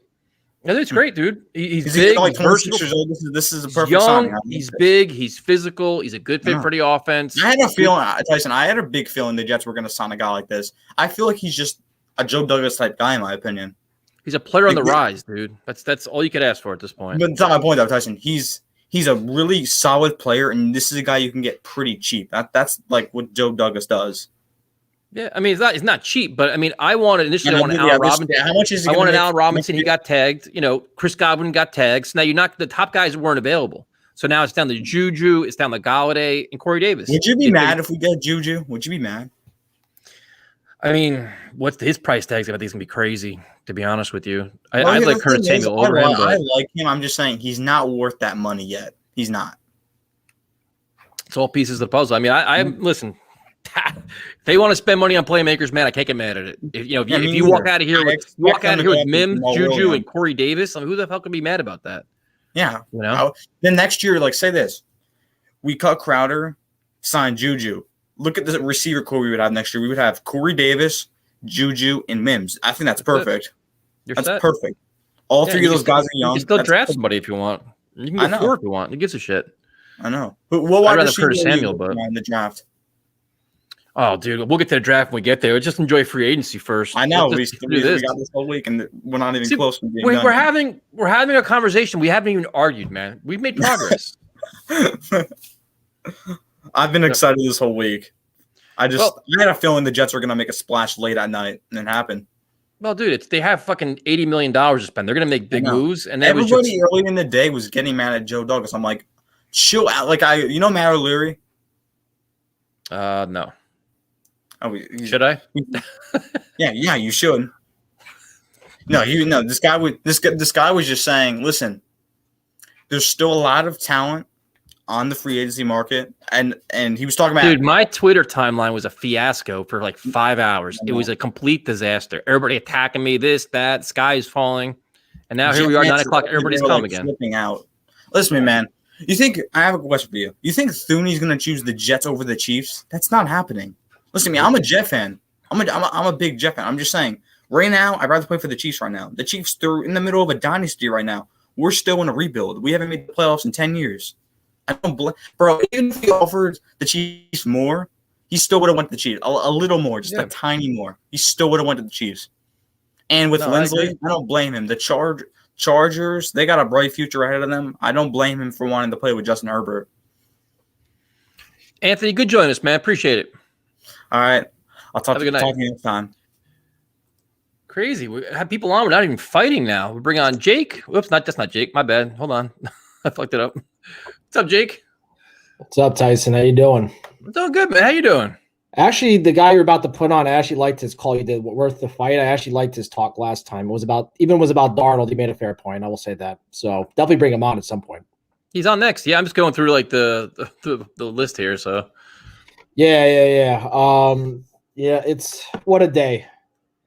Trying to do this in between patients wasn't easy. I got yelled at a couple times, but look, obviously I'm over the Tooney thing now. I was really angry when it happened, of course, but of course, now it makes the Mitchell Schwartz cut makes sense. The Fisher cut, it makes sense. I'm kind of curious about how they're going to fully rebuild their line because I mean, what is the rest of their line? What's the was it Austin Diedrich? He's their other center for the Chiefs, right? I have no idea who the fuck they have, to be honest with you. I just don't know how like he's going to save the savior of the line, but whatever. That's a whole nother thing. The Lindsey thing, I'm a little upset they didn't call him, but at the same time, it kind of concerns me as to say, we like Herbert and we don't like Darnold. So don't you think at some point we have to say that it's kind of a knack on Darnold a little bit or a quarterback situation? What's your take? I mean, I thought it was more an indictment. The Jets like McGovern. They want to play McGovern at center. I mean, I guess they do, but I mean, they've been pushing this idea, or there's been rumors flying they want to move him to guard. Because I mean, who's the rumor though? Like we still don't know like what they're, we don't know what the Jets are thinking. We know what the speculation is, the rumors, the rumblings, and everybody's trying to sell articles and shit. Yeah. But maybe the Jets. Wait, listen. This time last year when the Jets signed McGovern, everybody was happy as fuck about it. Joe Douglas got his guy. They got a good center. They did all this shit. A year later, everybody says he fucking sucks, including me. I thought he didn't play that well. But listen, Joe Douglas may be doubling down. So listen, this guy's a good center. Mike LaFleur can say, you know what? He fits in my offense. They got him at the right price. And it's a piece to their puzzle. So you got Beckham, McGovern, and Fant. If that's what they believe, I mean, hey, that's on them. I have no idea. So I don't know. It's trust them, I guess. They can still get the guy from the Ravens. I mean, there's other options out there. I don't know. Wait, not Brown. There's another guy in the Ravens? Yeah. What the hell's his name? I'm terrible with names. Hang on 1 second.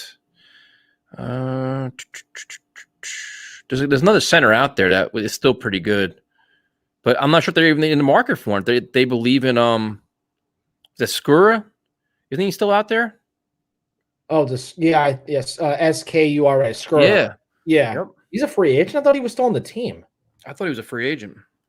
I don't know. I got to look into that. I didn't realize he was available. I mean, I think in the end, it sounds like they are just going to draft somebody, I guess. I mean, it seems like, was it Creed Humphreys? And then they're going to look at who's the other center?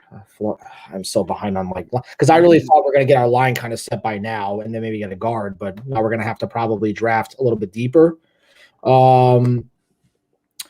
I mean, I still wish we got Garrett Bradbury 2 years ago. That was a guy who I really wanted him. I thought he was going to solve our center problem for or Lloyd Cushenberry. I was high on taking him last year. Yep. We kind of had the last couple of years to kind of solve the center problem. And while McGovern's cost money, I mean, it's a nice luxury to say, I don't think McGovern's bad. I just think that he's just, he's better placed at guard from his natural position was. If he plays at center again, fine. If they know they can use, it Benton, the offensive line, knows how to utilize him. If he knows how to utilize him, that's fine. I'm not bringing back Van Roten and Lewis. Forget. I think that's just. Well, I mean, the ideal situation is that you get an anchor on your offensive line. You get a center that's here for the next 10 years. Like we were spoiled with Mangold. We were spoiled with Kevin Mawai, all this. You'd like to have that.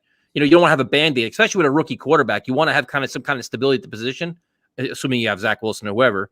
But, I mean, listen, you got to let it play out. I mean, if you can draft what's his face? Humphrey, you draft the top center in the draft, you get him. I mean, it could all be changed, man. You never know what's going to happen there. I just want to make sure they get the line set, regardless, because I mean, I'm getting nervous about the idea, thinking I don't think we're going to get Watson. I'm just really not convinced at this point. Why not? Why not? Yeah. I just think that the offensive line is going to play a big part of that. And I think that Houston... The Texans don't give a fuck about that. No, they don't. I mean, I don't think they've really given a fuck about a lot of things.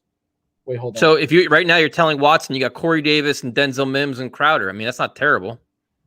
I don't know if you know what Bud Dupree just signed with the Titans. I don't know if that's all. Yeah, that happened a little while ago. Right. I'm sorry, what were you saying? No, I'm saying right now, if you're going to try to sell Deshaun Watson, now you got Mims, you got Corey Davis, you got Crowder. It's not terrible. No, actually, the news you just said about Jameis and this whole Tyson, I was actually holding out hope that maybe the Saints would have traded a first rounder for Darnold. I was really thinking that was my prediction is Washington. I think Washington's going to trade for Sam. Well, there's an article today, or I don't want to believe articles and all this clickbait stuff, but they're saying that like Pete Carroll's high on Darnold. I mean, because of the USC shit. Jamal Adams is just going to jump off a fucking tree at this point if he had to go with this whole transplant jets one side to the other side of the country. Look, I think. I mean, let's talk about the good stuff. Carl Lawson, love it. I really wanted Ndakwe. I thought we were going to get a good bargain deal on him. Thank God we didn't get Judon. I was like, I didn't want him at all. I'm not spending, God knows gobbles amount of money on him. I was like, this guy.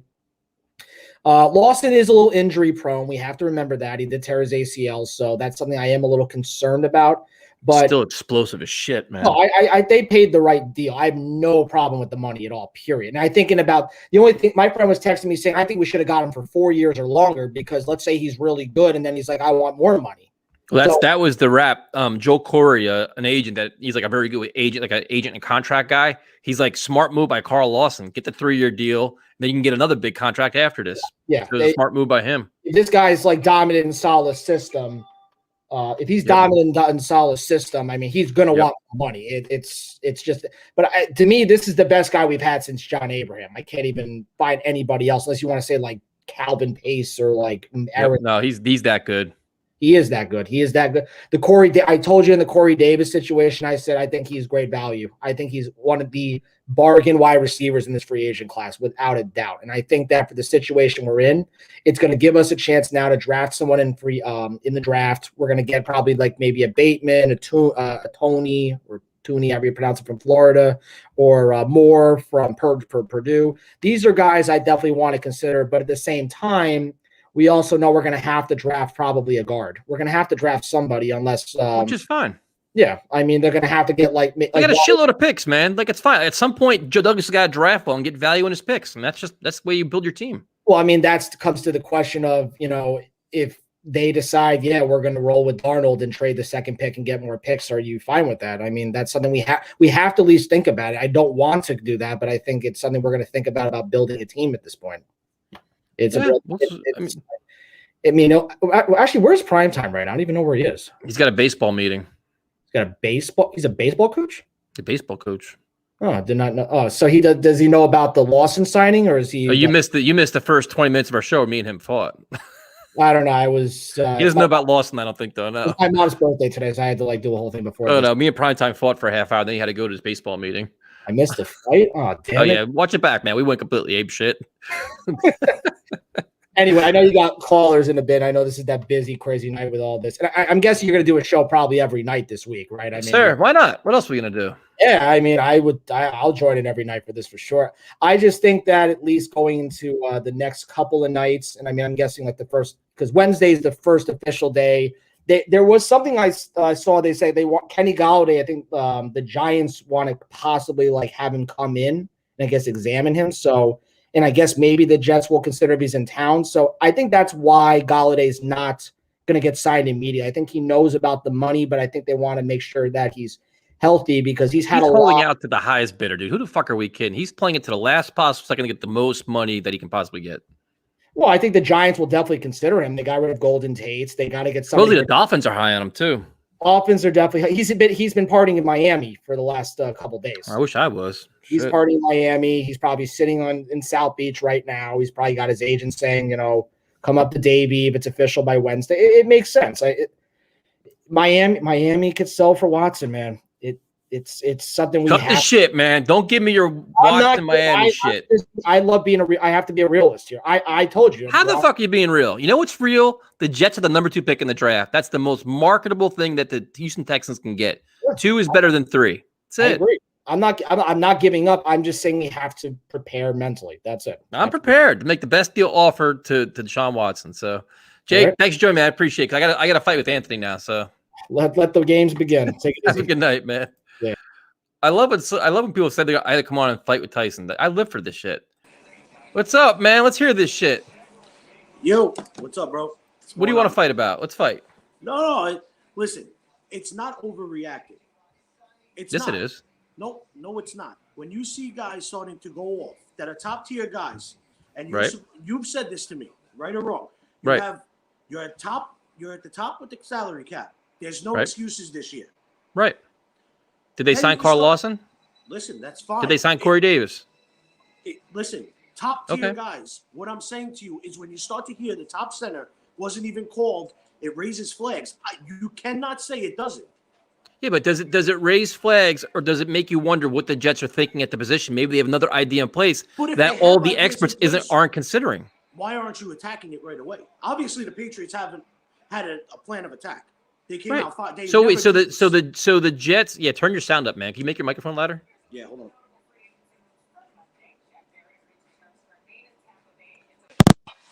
Better? Yeah, much better. Okay. No, I understand what you're saying, but just because 5 people on Twitter say that Lindsley's the best guy for the Jets doesn't mean he's actually the best guy. Maybe they have a different plan that we don't even know about, dude. I understand. There's other options out there. So instead of overreacting on March 15th, let's wait till fucking the end of free agency to see what the answer is, or the draft. It's not overreacting on what we're doing. It's overreacting on what the teams in our division are doing, getting better. Does the season start tomorrow?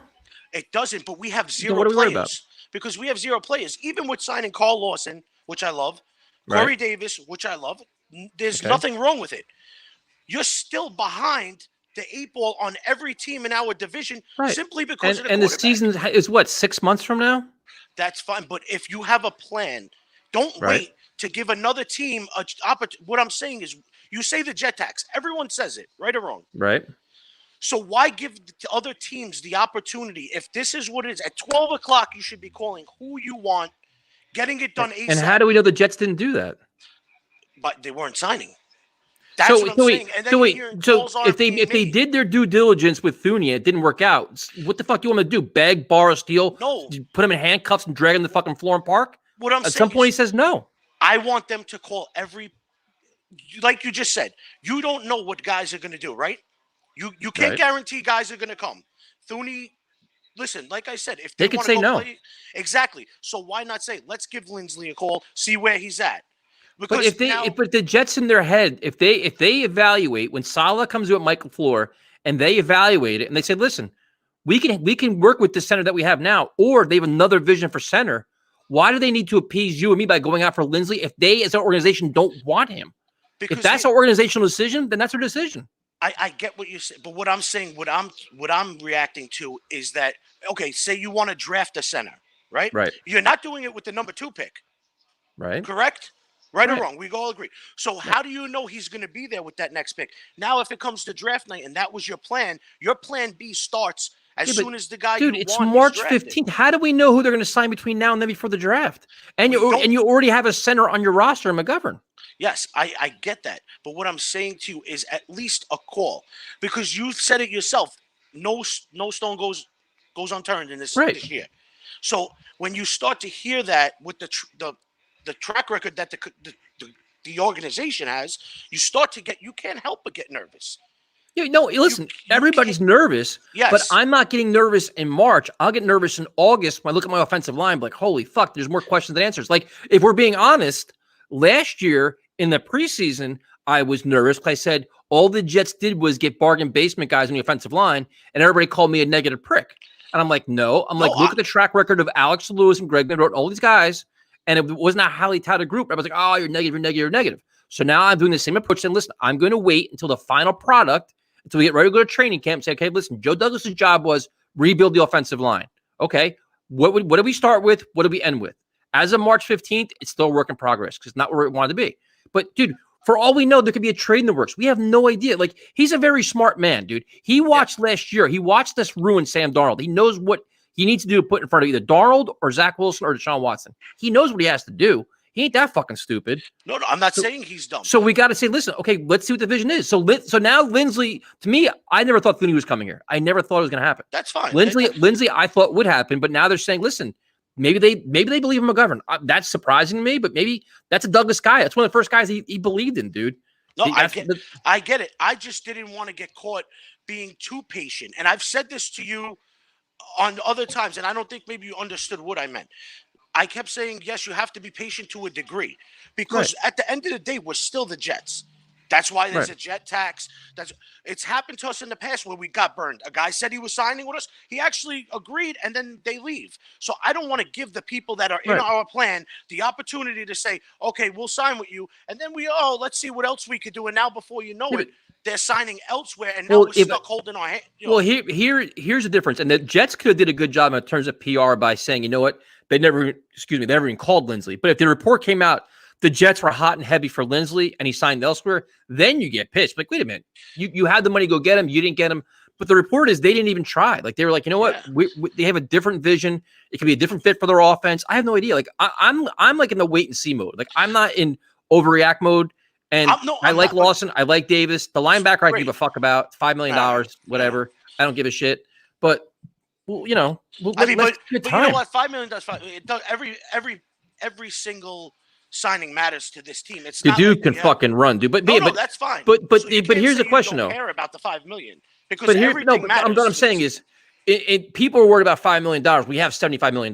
Yeah. So, and the other thing is too is if you have this guy that's that explosive, that athletic, in a Rob Saleh defense, where it's like, to me, it's like, if everybody loves to hire the head coach who's got a defensive background, you got to figure that he has guys that he thinks are going to fit great for his defense in a 4-3. So at this point, based on blind faith, I say, okay, listen, I'll trust him on his judgment. This is a guy he thinks that fits in his defense. We need team speed. We've needed it for fucking 10 years on defense. Badly. If the guy can fly, I mean, they're saying there's word that he's not good in coverage. That's not good. Well, then but it remains to be seen. Like the one thing I hate is every time we sign a player, everybody's like, either he's great or he sucks. At some point, I'm gonna be honest. Yeah, I didn't watch him play. Have to coach him up. Right. And that's it. And it's like, I'm not a fucking coach. I didn't watch the Lions. I'm not gonna give you any hot take and say I know who he is. I have no fucking idea who he is. We'd all be bullshitting saying that. But with Saleh, he does a lot with smoke and mirrors, his scheme, all this shit. Like first and second down are kind of vanilla defense, and then third down he does all kinds of crazy shit. Maybe this guy fits that scheme. I have no idea. So I kind of wait and see with it. Like that player, I never watch him. I know nothing about him, so I'm not going to offer any shit other than he's fucking fast as hell. The truth doesn't matter is if it's not a mid to top tier, and plus he doesn't play enough. Even when you do watch, if you happen to watch the games, he's not on the field because he doesn't play every down, which doesn't matter because he could be a player. You don't know that. Look at Lange. Lange, he played well, and we didn't. I liked him. And he didn't play much for the year until late. And they didn't re-sign him, did they? I didn't hear nothing yet. No. No. But like I said, it's more. It was Jonnu Smith. I want to bet the money. No, absolutely not. I agree with you. Yeah, that was crazy. But seeing him going to the Patriots, it's like a double kick in the nuts. Now it's like we didn't get him and he went there. But, the money's the money. I don't think we should have overpaid either. I think they. But are you more worried about Jonnu Smith going to the Patriots, or the fact that Bills players are taking less to stay with the fucking team, and they've all they've all bought into the system, and they're recruiting they have it going right now. The Bills, but you players want to play there. You have to be worried about both, because you see guys. I'm worried about the fucking Dolphins that I am the Patriots. But you see guys saying, "Listen, Cam Newton had a terrible year." Correct, right, fine. Yep.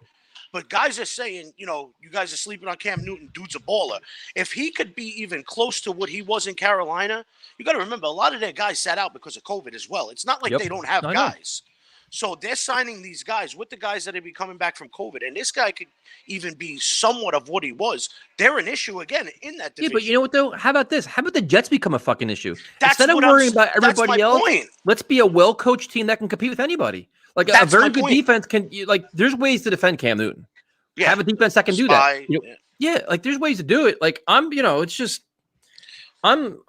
this year is a year that you want to see them make a lot of progress, and next year be ultra competitive. But you're getting pieces now. I'm not. But that's what the concern was about. It goes back to seeing what they're doing. People are believing in Buffalo. The Dolphins have something going. Now the Patriots are revamping. Belichick does his thing. They don't do this often. Right. They got ran on a lot last year. They go and they sign that defensive tackle. What's his name? Whatever. I can't even say his name. Grodu or some. Grodu. Or so. They sign him. They get you on. So they have a problem. They went and fixed it. That's how I was feeling. We know we have a ton of problems. Yeah, but dude, they even have to be full. Yeah, but dude, we're what 9 hours in, 10 hours in. The Jets needed a receiver. They got one. The Jets need a pass rusher for fucking a decade now. They got one. So pieces. That's fine, but when you see everything happening and you're saying, I hope to God that we don't have a plan, we're sitting back and now we're going to miss the boat on it because it's happened. I just don't want to miss the boat. Listen, do I think we're going to be great? No. Because what I'm saying, Tyson, is if you have a plan, why do you have to wait? As a fan base, we don't have anything to say, you know what? Okay, we'll trust. I get they're new. The management's new. But the franchise has gave us shit for a long time. Right, but dude, it's the first fucking day of free agency. Joe Douglas right now could be sitting there making fucking phone call after phone call, and they say, "No, we'll call you back. We'll call you back. We'll call you back." You can only do so much, man. Like, I get it. Like, we're all anxious, we're all excited. If there's a guy that they're hot and heavy on, they should go above and beyond the fucking get him in the building. That's exactly what they should do. But we don't know who those guys are. Like, I'm sure there's certain players that are probably playing the waiting game to see what the market is before they sign somewhere. Like, that's what Galladay's doing and Juju's doing. Shaq Barrett kind of set the market early. But I'm saying, like, even the wide receiver position, I'm sure, like, Galladay just sitting around waiting. They want to say, okay, what's everybody else signing for, so I know what my value is. Like, I don't see that. I don't really. You think we go? I mean, besides maybe, like I think a couple of people said Samuel Crowder, basically swapping age. I would do that. I would do that also. He's younger. You get more length out of it. But I don't think. I think we might stay pat wide receiver. Besides maybe something like that. I mean, I would be surprised if they signed. Would you go? Would you go Jamal Williams for the Packers? I like Depends him, on the. I hate paying for running backs. I hate paying for them. Let me ask you a question. What about Marlon Mack? If you could get him for a decent price, you don't know what he is. If I'm going to do that, I'd rather go fucking Jamal Williams instead of a guy with an injury. People keep talking about drafting a running back with the 34th pick, maybe. So, like you said, that it goes back to what you were saying. Maybe there is a plan. Maybe you don't sign. Well, hey, how about that? We may have a vision here. No, exactly. but now, don't we also have 3 running backs as it is? So, what do we? Did they re-sign Josh Adams today? I don't even know if they did. I saw that in the thing. I have no idea. I'd be happy about that. I've seen something about, but you know what I'm saying. So one of them is going to go.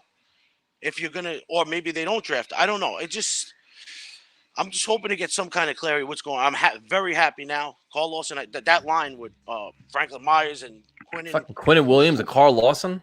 That's some work, man.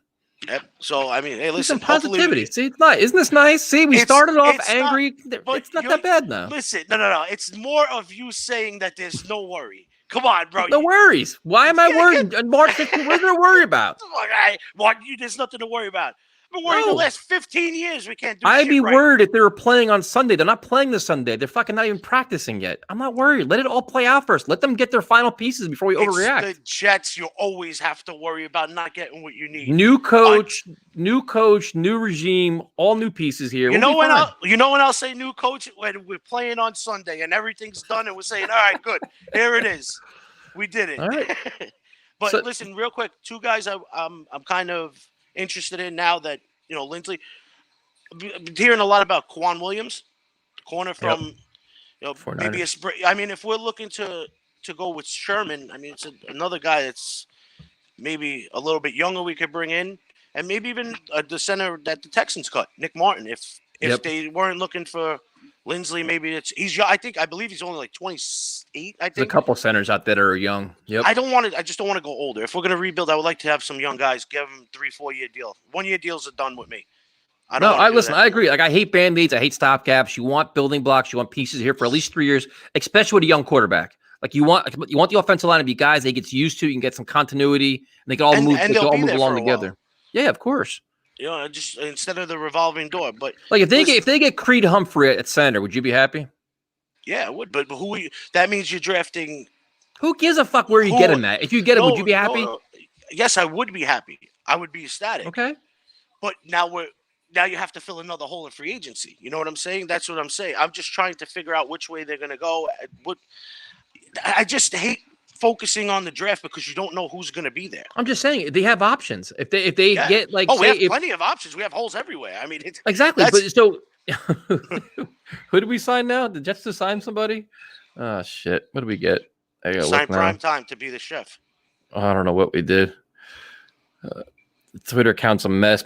Everything's just a mess right now with this shit. Let's see here. Jets. And they sign anybody or no? Somebody just said we signed somebody. I'm trying to see. Just seen Carl Lawson, Corey Davis. Latest. Anything? No, I don't see anything. I don't see anything here either. Shaq Griffin. No, nothing yet. I like him too, but he's gonna be too expensive. Yeah, that would be. Yeah, he's gonna be up there. I mean, you have to get a corner eventually. Something. I don't see anything. All right, so we're friends again? I know you wanted to fight with me, but No. Listen, go back to the tweet. Said you're the man. No hard feelings. It'll be over after we call. Did I not say that? I said that. I'm here for all the haters tonight. You cannot be mad at people getting nervous and being aggravated and seeing guys going off the board and you're staying pat. When all off season we've been talking about we have to go. Right. We have to get playmakers. We gotta get studs. We gotta pro talent. And guess what happened? Carl Lawson, Corey Davis. The plan's in place. We're making moves. All right. We'll see. We'll see where your place is. Listen, have a good night, man. Have a good night, guys. I'll see you later. Later, dude. All right. Jason. What's up, man? Hey, man. Hey, Tyson. How you been today? I know it's been a up and down mixed feelings for everyone I know. Fun, man. Something that I'm looking at because I know why Primetime was upset and everything, and I'm kind of on his side a little bit. But the one huge thing I'm looking at is Thurney's out, and the reason why I thought the Jets probably want to go with Lindsey was to move McGovern to the side for him to be a guard, just in case the situation comes down to, well, we can't get two starting guards. And so I'm looking at the guard situation, and there may be one, and that one says maybe, but everyone else is either too old or doesn't look good in my experience. So you're telling me right now, there in the rest of free agency, all the players out there, there's not one guard that can help the Jets?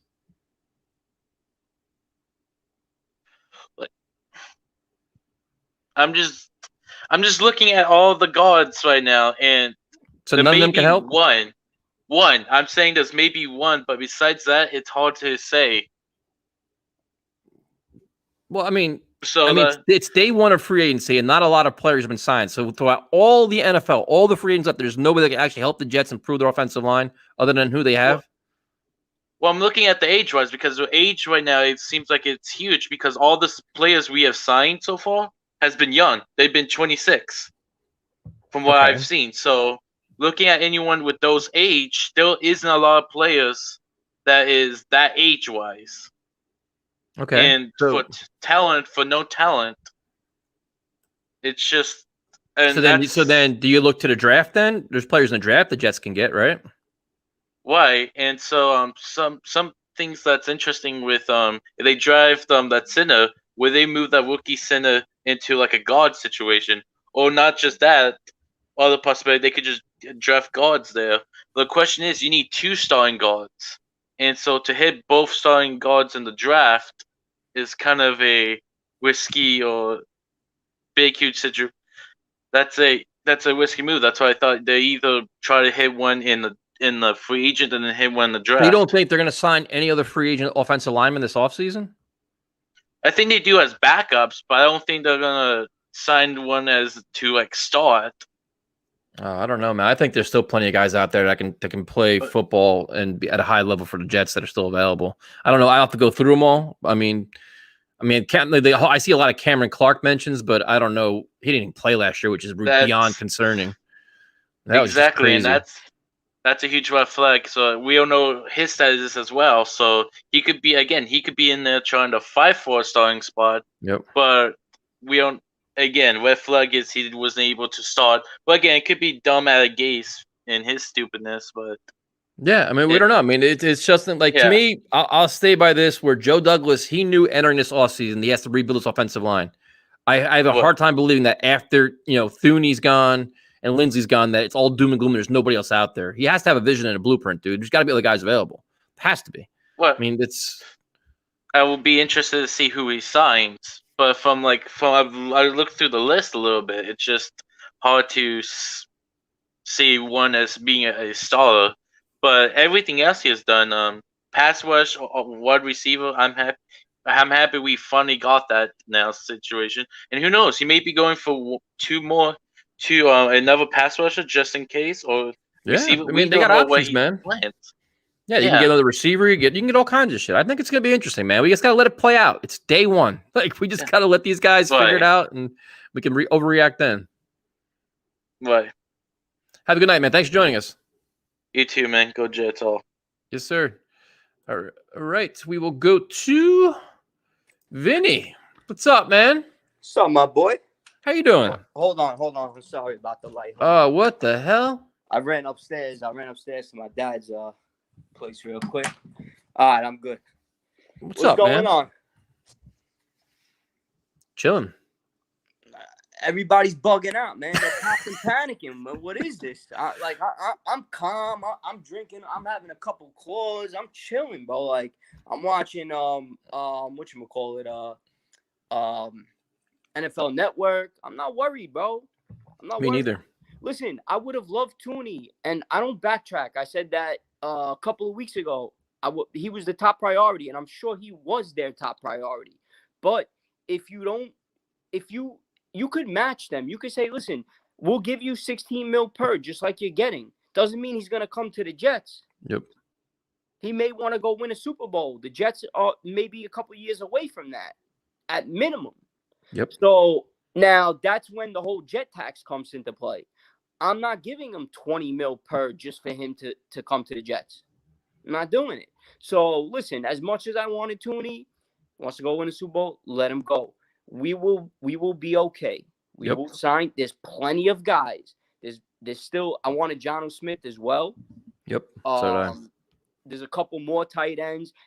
This free agency, what I noticed is there's a lot of young guys. A lot of guys in their prime, 24, 25, 26 years old. Whereas in the past, there he is. What's up, Mr. PT? What's up, man? What's going on, pal? How you doing? Pretty good. Chilling, crushing a couple of drinks, and there you go. just staying calm, bro. I'm here. What's going on? I'm hearing you panicking over there. I'm not panicking, but not happy with the start of things. I saw we signed Carl Lawson, makes me a little happier. But yeah, I don't know if he's a $15 million a year player, but I still like the player, young pass rusher. So I'm not going to complain. 100%. For me, it was either Yannick, Carl Lawson, or Trey Hendrickson. You had to get one of those three. Yeah. And then earlier today, I heard that Minnesota was shopping Danielle Hunter, And I was like, all right, so now you got a fourth option. If all goes bad, you give up a pick, try to get Hunter. Those are all 4-3 guys. I did not want Barrett. He's a 3-4 outside linebacker. I did not want. Hang on one second, Vinny. Hey, worth the fight. I'm not avoiding you, dude. We have other callers. You're not a celebrity, man. Just you gotta wait your line, man. That's the way it works around here. He keeps calling me out because I'm scared of him and his hot takes, bro. It's like, long. Why are you avoiding him for? He fires out hot takes on fucking Twitter, hot takes everywhere. It's like, bro, relax. You'll get on, man. Like it's other people here. And I'm not scared of you and your takes, man. Half your takes aren't that good either, so relax. Oh, you'll get the link. It's in the chat. Call back in, bro. You'll be up next, and I'll roast the shit out of you. How about that? Let's try this. Let's do this again. Sorry, Vinny. You want to bring him on? I'll come back on. No, you're good, dude. It's just it's like there's other people here, man. It's like it's not all about me, him, and worth the fight. Like what the fuck? Yeah, listen, let you know how many times I missed it. I called in late or I waited an hour. Like, it is what it is. Shit's crazy. So wait, Vinny, how excited are you about Carl Lawson? I'm hyped about it. I love it. You know why I love it? Because Carl Lawson is a true defensive end edge. Yep. He's a 4-3 edge. Now, I seen a video. I think it was actually the Jets channel where John Franklin Myers had said he played D tackle this year, which is his natural position as opposed to D end. Yep. So the only thing is with that is Foley cannot play outside. He can't play edge. He reminds me almost of like Snacks Harrison, like a younger, newer version of Snacks. Now Q, you can move. You can shift them D and D tackle, even though he's better at D tackle. So you have so much variety that you can move guys around. Lawson, you stick on the edge. Q, you can move. Foley's in the middle, and then you mix and match. So I love the Lawson signing. I wanted. It makes Quentin Williams so much better, dude. Now you have a legitimate threat on the outside. Holy shit, man! 100%. And I didn't know much about this kid. How do you feel about the kid from Detroit? What's his name? Jared David or Davis? I don't know shit about him other than he's fast and athletic. That's the only thing I know about him. Yeah, he sucks in coverage and he's a bad tackler. At least that's what the Lion fans are saying. I mean, listen, stats are this. I did look up his stats, but stats are deceiving, so I'm not going to give an opinion on it because I don't know shit.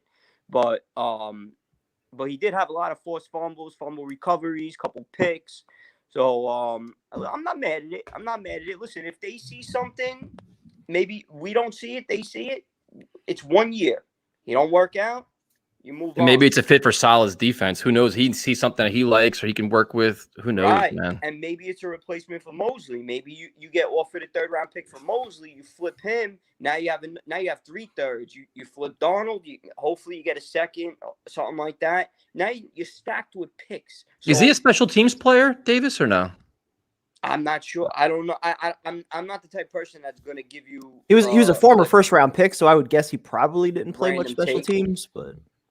Yeah, I mean, listen, if I knew, I would tell you, but if I don't know, I'm not gonna. I don't watch the Lions. I couldn't tell you shit. I have no idea. Yeah, but listen, there's a lot of good young players in their prime, entering their prime that is still available. They will go through. I think we'll get a running back maybe later on in the week. There's still cornerbacks. There's still wide. We may get another wide receiver. We may get Samuel. We may keep Crowder, cut Crowder, get Samuel, one or the other.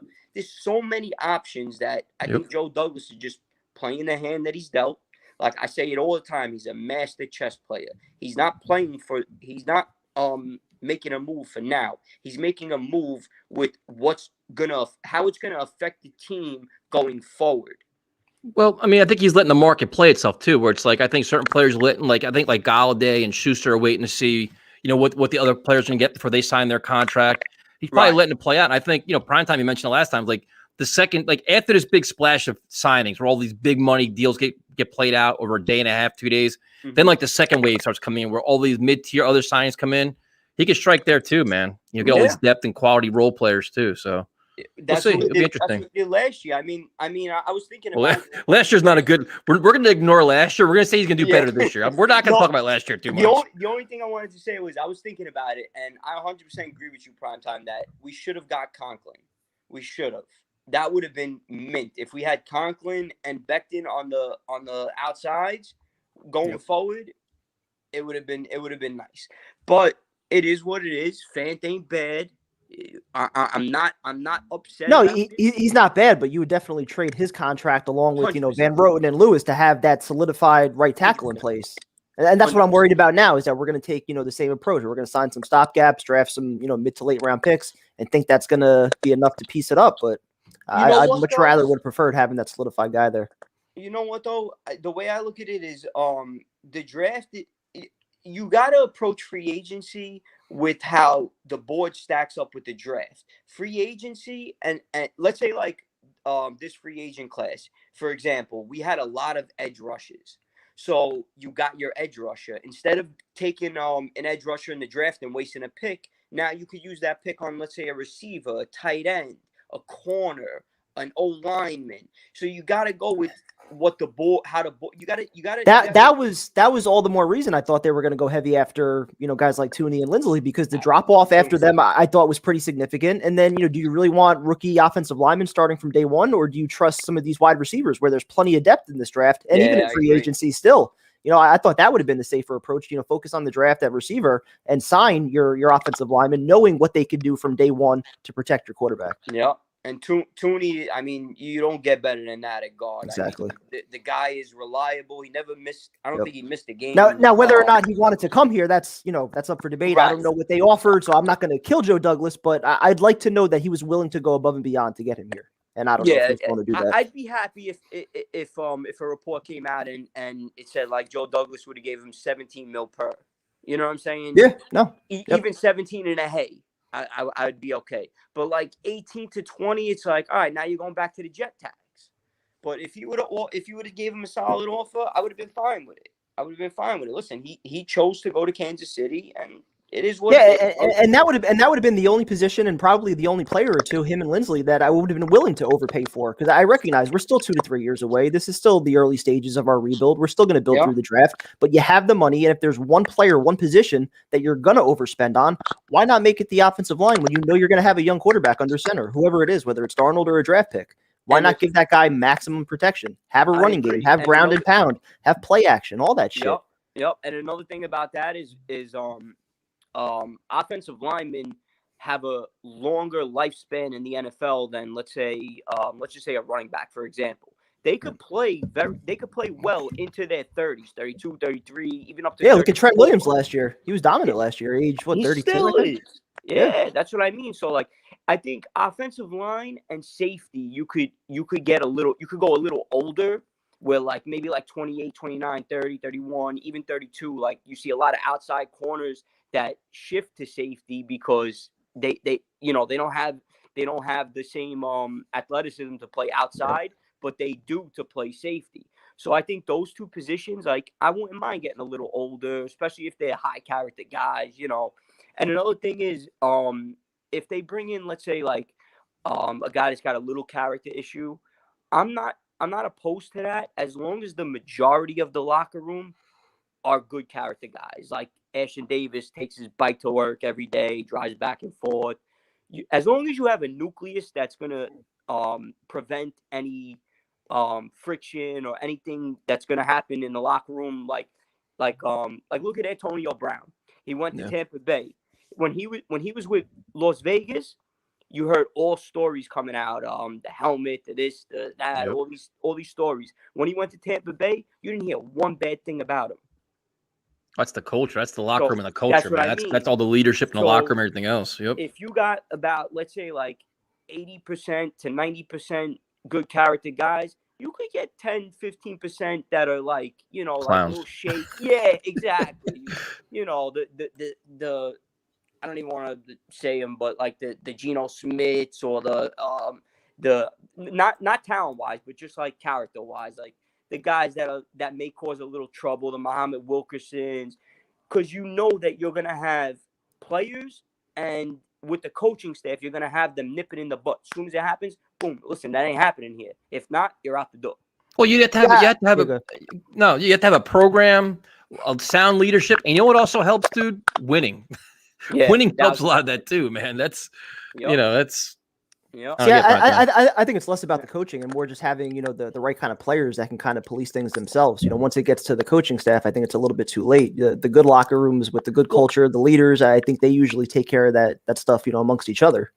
Yes and no. I would say that when we had Gase's staff, but with Salah's staff, when you have like more of a players coach, he's kind of mingling with the players, and it's like we all one, we all equal. So if you got a problem, let's set. You could come talk to me. My door's open. Yep. You know, what I'm Definitely saying? makes it easier So, when you have the coaching, no doubt. like Rex, but without the clown. Yeah, unlike Gase. How you guys feel about Corey Davis? Love it. Oh, I love that move. I like it too.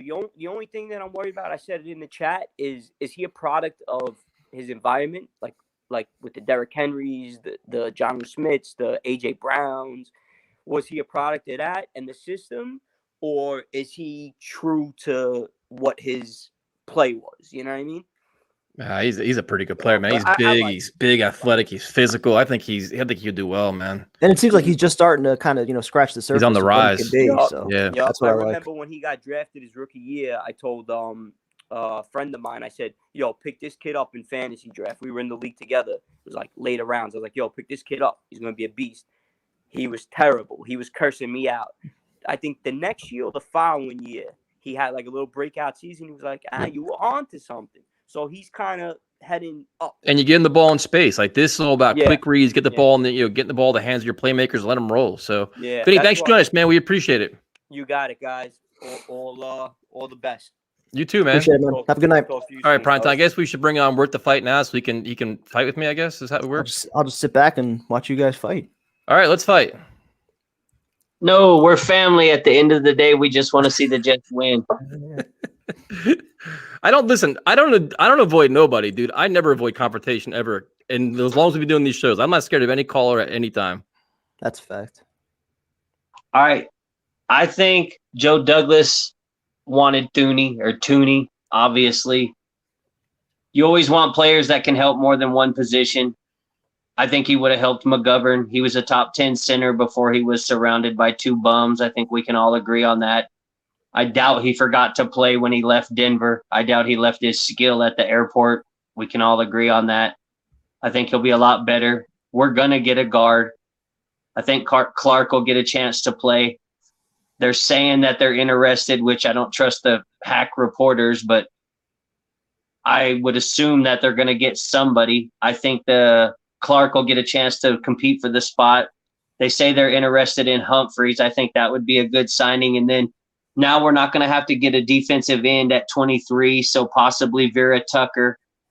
But I have a plan. I just wish people that if you get 10 or 15 minutes extra time, do a little studying before you kill it. You know I'm on the trade down. I think we need 12 to 15 starters to have a solid roster. Or not a really good roster. I'm tired of a shitty team. I just can't take it anymore. It's literally making me crazy.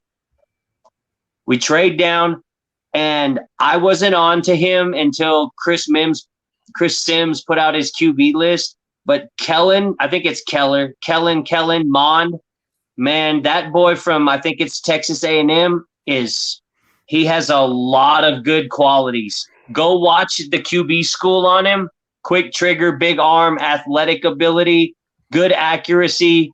He manipulates DBs with his eyes. Watch his game film against Alabama. So wait, your plan is to trade back and then draft Kellen Mond? I would not in the first round, but if you can get him in the third round, I think he would be a nice pickup. If he's there in the second or third round, yeah, I think if he lasts that long. So then if that doesn't happen, then who's your quarterback, Sam? Well, yeah, give Sam a chance with the talent still. I think if you're going to give Sam a chance, then why would you want Kellen Mond anyway? To develop him. Sam, I'm not putting everything on Sam. We're still going to need a quarterback. If you don't do it, you always. If you're going to need a quarterback, then what? So wait, if you're saying you need a quarterback, but you're willing to trade back and then get a guy in the third round, what kind of plan is that? You always draft quarterbacks. It's the hardest position. You got James Morgan in the fourth round. How'd that work out? It didn't. They're saying he's not developing. Okay, you so always now draft quarterbacks. Smart third round now. Smart GMs draft a quarterback every other year. That's okay. just So you're going to trade back I mean, That's the Mon's point in not having going to a- be there in the third round, so that you could just forget that idea. That's the point in having a lot of picks. Take him in the second round. If we trade back, we'll have 2 second-round picks. I can And then deal what with have him. then what have a so you're going to use a high value pick. Now you're going to a second round pick. You're going to take a quarterback in the second round and have a quarterback competition with Sam. No, develop him. We have people that you're now going to develop them. How if you're going to draft a quarterback in the second round, I have a newsflash for you. It's automatically a quarterback competition. They're going to both be there and be like, all right, let the best man win. Right? Geno Smith, Mark Sanchez all over again.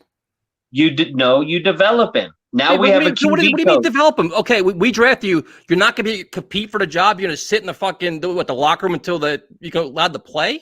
If he beats Sam out, then he starts. Remember what happened? How Russell Wilson got his job? They just gave all that money to Matt Flynn. You just said you're going to develop him. So now you're saying he's competing for the job. You're always competing at every position. They gave Matt Flynn the money, and Russell Wilson beat him out. Wait a minute. It would not matter how much money you give somebody. If somebody beats them out, you get the job, or you'll never have respect from your team. You just went from saying develop him to now he's competing for the job in a matter of 20 seconds. Well, I mean, you're not going to draft a kid and not give him a chance. He's still going to be at practice. If the people on the team see that he's better and you don't let him play, you're going to lose all credibility as a coaching squad. I would still try to get, depending how far you trade down, my order would be Pitts, Chase, and then if they're both gone, probably Farley because we're weak at corner, depending how the board goes and how far we trade down. Try to get probably a lineman at 23 if we don't trade down again, because everyone knows Joe Douglas likes to trade down if they watched the draft last year. Signing Tooney, that's obviously not happening. So what's your plan for the rest of free agency? The way it's looking, I would probably just go on with defense now so you can worry about the offense in the draft. So you're not going to get any more offensive linemen. You don't want any running backs. You're good with no tight ends, nothing. You're just going to leave it as is? Well, no, they'll get some mid-level guys. We have money. I don't have no specific players. I wouldn't go after a receiver. If Daniel Jeremiah put out a nice little video yesterday, the guy from Florida State, Tamaron Terry, I think his name is. I would be looking at him. Big 6'3", 6'4". I understand, receiver. but in free agency on offense, you're done with the offense altogether. No offensive lineman, nothing else. You're just going to go all defense now. No. I'm talking about bigger name players. Like if Hendricks could come in at the right price, I might be looking at him. More of the big money. I don't know. I'm not worried about the mid-level players. I'm not a GM. I'm not in it like that. I'll let Joe Douglas do his job. A lot of the negative stuff I was saying on Twitter today, I like getting Jet fans riled up. They're interesting to watch. It's hilarious. So basically, you talk shit that you want to confront me, and I'm not really sure what you're arguing me about because I don't really. What am I avoiding here? There's no hot take here. It's debatable. I mean, I don't agree with your take about trading back and getting Mond in the third round. That's chaos. Second or third, it would just depend how the board falls. What did you want to? What did you want to argue with me about? Who said argue? I just said don't avoid me. Don't tell me. So what am I avoiding? But what about this call is avoidable? Like there's nothing really. There's no hot take. It's nothing. I mean, no. I'm still on the trade back and gather picks. Yeah, I think it was kind of silly of you to say it's not a big deal to lose out on the two guards. That was kind of silly. We have the weakest set of guards in the league. How is it silly? Are the Jets playing Sunday? We had the weakest set of guards in the league. So is there a game this Sunday? I wouldn't have chose to go to the Jets. Okay, so then, but the question is, so to me, the season's not over. The season's not even starting it. So they missed out on two guards. So what? So you can get somebody else. No, they haven't even actually went to those teams yet. They could change their mind. We know how that feels with Anthony Barr. So free agency hasn't actually started yet. I mean, we went through that with Anthony Barr. No, there's guards out there still. There's plenty of good players. Free agency is a long way from over. And Joe Douglas, like you said, he's a offensive line. That's supposed to be his specialty. I think we're a long way from free agency being over. But I think he just, the way it planned out, I think he's going to put his money on the defensive line and try to build up the defense now because the offensive linemen, the top tier guys, didn't work out. Primetime, your thoughts? Well, I mean, you already put 15 million into Lawson. You gave Davis $5.5 million up to 7 million. May's getting 10.5 million right now. So I mean, how much money are we putting into the defense? I get it. You know, if you're planning on drafting receivers, maybe drafting a running back too. You know, I'd like to have Sherman here, but you know, again, how much money are we putting into the defense when our offense is still filled with holes, and we're probably going to have a young quarterback, whoever it is? Well, I think a corner would be nice. Unless they might choose to draft Farley now, depending if they trade down. I think it's Farley from Virginia Tech. I struggle with names and stuff trying to remember them. I think it's Farley, but I mean, we're going to need a corner. Okay. Gonna need a lot of things. But I mean, I wouldn't sign another receiver unless I would take Samuels if we cut Crowder. But I mean, I think linemen, we definitely need a guard, but I think he's going to end up putting the draft picks toward offense now. That's just the way it played out. Like you said, you can't – people have been talking about, well, I'm going to draft this guy and I'm going to draft that guy. You just kind of have to play it out. You can't make people sign with you, or he would have made Tooney sign with the Jets. You just said that. Do what? You just said who we should draft. Well, no, I mean, you want to draft players, but you can't make somebody be there. You could want to draft someone at 23 in the team before you take some. You just have to have kind of an idea at it. You can't make someone be there. But the same with free agency more. You can offer them the money, but Tooney would have been crazy to take the Jets for the same money over the Chiefs. I wouldn't have chose the Jets. Okay. He has a chance to win next year. The same money, yes.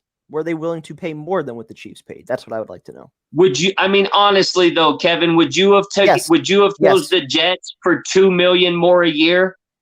Oh, with the way I don't know what his thought process is. I would still like to know that Joe Douglas put that offer in, that he was willing to do that. I agree with you. I think Tooney helps the guard, helps Becton, and the quarterback. So to me, if you've seen online and on all the Bleacher Report Jets thing, I said make a Godfather offer. All I'm saying is $2 million more in New York, and with the cost of living, isn't really more money than it is in KC. It's really the same amount of money. You also get the opportunity. Because it's not just taxes; it's cost of living. How many guys have had a career, you know, post playing football, you know, with ESPN and things like that? So there's a lot of opportunities that come with playing in New York. So I wouldn't discount that totally. Playing for the Jets, I can't think of one. Not lately. Bart Scott, Tomlinson. I mean, all these guys. Damian Woody. Yeah, there's a lot. Keyshawn. I mean, Keyshawn didn't win his Super Bowl with the Jets. No, I'm just saying, like, there's clearly value, though, in playing in New York. So, I don't know how much. It's a marketing hub, man. People come here to build their careers of broadcasting, sponsorships, endorsements, all kinds of shit. I mean, I get that, I but don't know how much of it would have made a difference, you know, playing for a winner versus playing Brandon for a Marshall building team. But yeah, him too. I mean, I get that, but I doubt Brandon Marshall will be remembered for playing with the Jets. I mean, he had a career year. He broke records. But he played for what, 6 teams? Yeah, but 5 teams. He broke like team records for receiving that year. Thanks for calling in, man. We appreciate it. Have a good night. Have a good night, man. All right, we will go to Hugh. What's up, man? What up? What up, fellas? You wanna fight, man? What's up? No confrontation. No confrontation over here, man. I'm a lover, not a fighter, fellas. I was waiting for all Can y'all hear me okay? You're good, man. Yeah, All you right, sound good. Cool. Fellas, happy Hendricks legal into the tampering Bengals. day. That's saying. Happy legal tampering day. Me too, man. Look, But are you man, happy? I'll be honest. I told my wife, I was like, Please be after honest. I saw like no action going on today, I was like, I can't wait to hear what these fellas got to say today. I ain't gonna lie, y'all roles are definitely reversed tonight. I thought Tyson, you were gonna be blowing a gasket tonight, and prime time, I thought you was gonna be like, relax, patience, blah blah blah. But it's cool. I mean, I appreciate you guys expressing yourselves, but I ain't gonna lie, I'm a little shocked. But I'll tell you how I feel about today. No surprises. I mean, you guys had me on a few weeks ago, if we know who Joe Douglas is, where he's come from, where he's been developed, it's not about spending too much money out here. I mean, he didn't do it last year. If you look at the philosophy of the GM at the Ravens right now, who was a protege of the same guy who was, they all came from the same tree. It's not about spending money. Free agency is about value. Now, I ain't gonna lie, I was getting a little nervous when I see all these guys flying across the, flying off the board.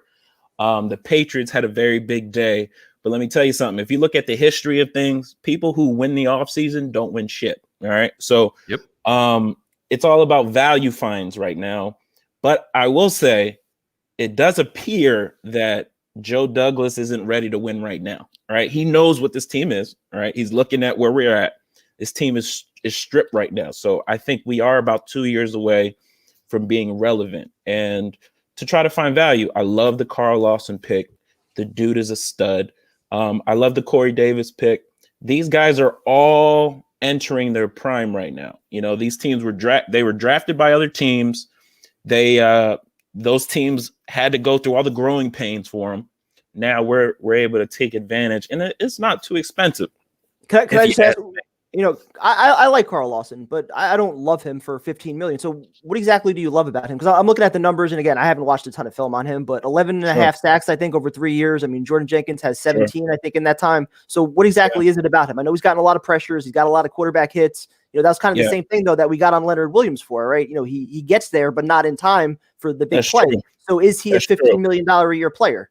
I think so. When you think about Saleh and what Saleh can get out of his players, right? So Saleh, if you remember what happened to the San Francisco 49ers last year, they were depleted, right? We thought we had issues with injuries. They had hella injuries. And he got a top 10 defense out of nothing. This dude is a baller. Yes, he gets there. And I'd love to see how he pairs up with our boy Quinnen on one side, right? Even number 91. Every time I come on your show, John Franklin Myers. Yep. I'm excited to see what schemes these guys can come up with. It's about damn time we can line up Quinnen with 3 other defensive linemen that could actually wreak havoc, and let's see what this guy can do. So I think it's a win for us from that standpoint. I will say, I thought we were going to at least snag one of those high-profile offensive linemen. There are still guys out there.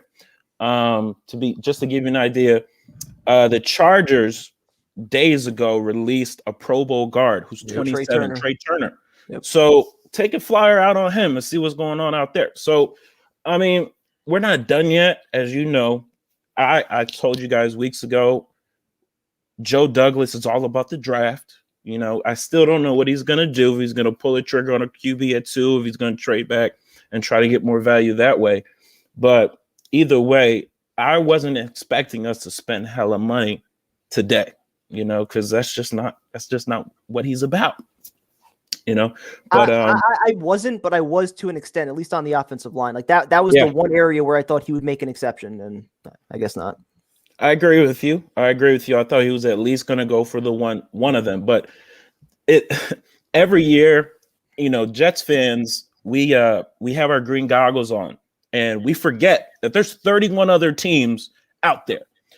And these guys, it's not like, we have rights over them. They have the opportunity to choose where they go. It's free agency, right? Yep. So Joe Thuney, who the hell is going to drop 16 mil average a year from the former Super Bowl winning Kansas City Chiefs? So we got to remember where we're at. Don't forget where we're at. We are a building team with a new coaching staff that hasn't proven shit yet, right?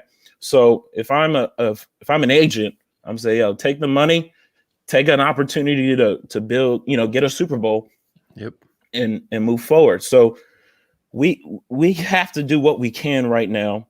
We have to show what we can do on tape for us to actually start making free agents want to come here. And I knew that before, and that's what's going on today. Yeah, I mean, it's all pieces of the puzzle. It's starting to just try to display what the vision is for Joe Douglas, for Saleh, for his staff, how they want to implement their defense, how they want to implement their offense, what the role player is going to be. We'll learn a lot. Like you'll learn to see if they bring in a running back, what that running back's going to be. The other thing we'll see is what kind of offensive lineman do they want? Like Joe Douglas always wanted, he wanted those versatile guys who are kind of quick. Do you want the same ones? Do you want big maulers? There's all different kind of fits, how they want it, who their guy really is. Correct. We're gonna learn a lot this offseason. What do they want more speed? It's gonna be interesting, man. Yeah, I mean, you got a lot of fans, man. Everybody loves when you come on. They love. Oh, hey. I mean, every once in a while there's haters. There's always haters. Bro, I appreciate the love, fellas. No, you don't got to tell us. But I agree. I'm not gonna lie. Offensive line. I mean, in the trenches is where the game is won. Yep. When you have an offensive line, when you have a defensive line, that shit travels, right? You can go anywhere. You can play in the cold. You can play wherever. That's what we need. So at the end of the day, he sets a price. Joe D sets a price, and he's like, I'm gonna stick with that price, and I won't. I mean, we're beyond the days of McCagnon, Tannenbaum. Those guys are spending like drunken sailors. No, I won't say that. Kids. I won't go there yet because he still has to prove that. Like he can still go out and do a complete overpay for some player and be like, oh, what the hell is that? It's still early, dude. There's still a lot of players out there. What if he goes out and throws big money at Juju or Curtis Samuel or who knows? Like he can still go out and do that. Yeah. He's earning his stripes right now with the contract negotiations, the players he's bringing in, and how they all pan out. Because remember, when McCagnon went through his big spending spree, he got credit for it. We loved every signing. Mosley was great. Bell was great. Tremaine Johnson was a find. All this shit was great. And then a year later, we hated every pick. Correct. And for being honest, last year, people were like, oh, McGovern's a good signing. Van Roten's this. Perryman, we are people telling us that Perryman was better than Robbie Anderson. So, that's the thing. Like, Hugh, when you're talking about value, right? Like, there's a fine line between value and then, getting those guys that, they were, half the price of somebody else, but then you're replacing them after the following year. Yeah. You got to cut them in 2 years. Yep. Exactly. I'd much rather be willing to pay that extra price, pay that Jets tax to know that I have a guy that's going to be here for 3 to 4 years. And I think that's what we're missing right now. And that was the approach that I was hoping was going to change. Yeah, I mean, you look at the linebacker we signed today. I'm sure half of us are like, "Who the hell is this dude?" I have no idea who the fuck he is. No idea who he is. And then I look at it; it's a 1-year deal, and I'm like, "All right, here we go. We're doing." But the best thing is, like the minute they sign, oh, great fucking move. I'm like, how many Lions games did you watch? Like seriously, like correct.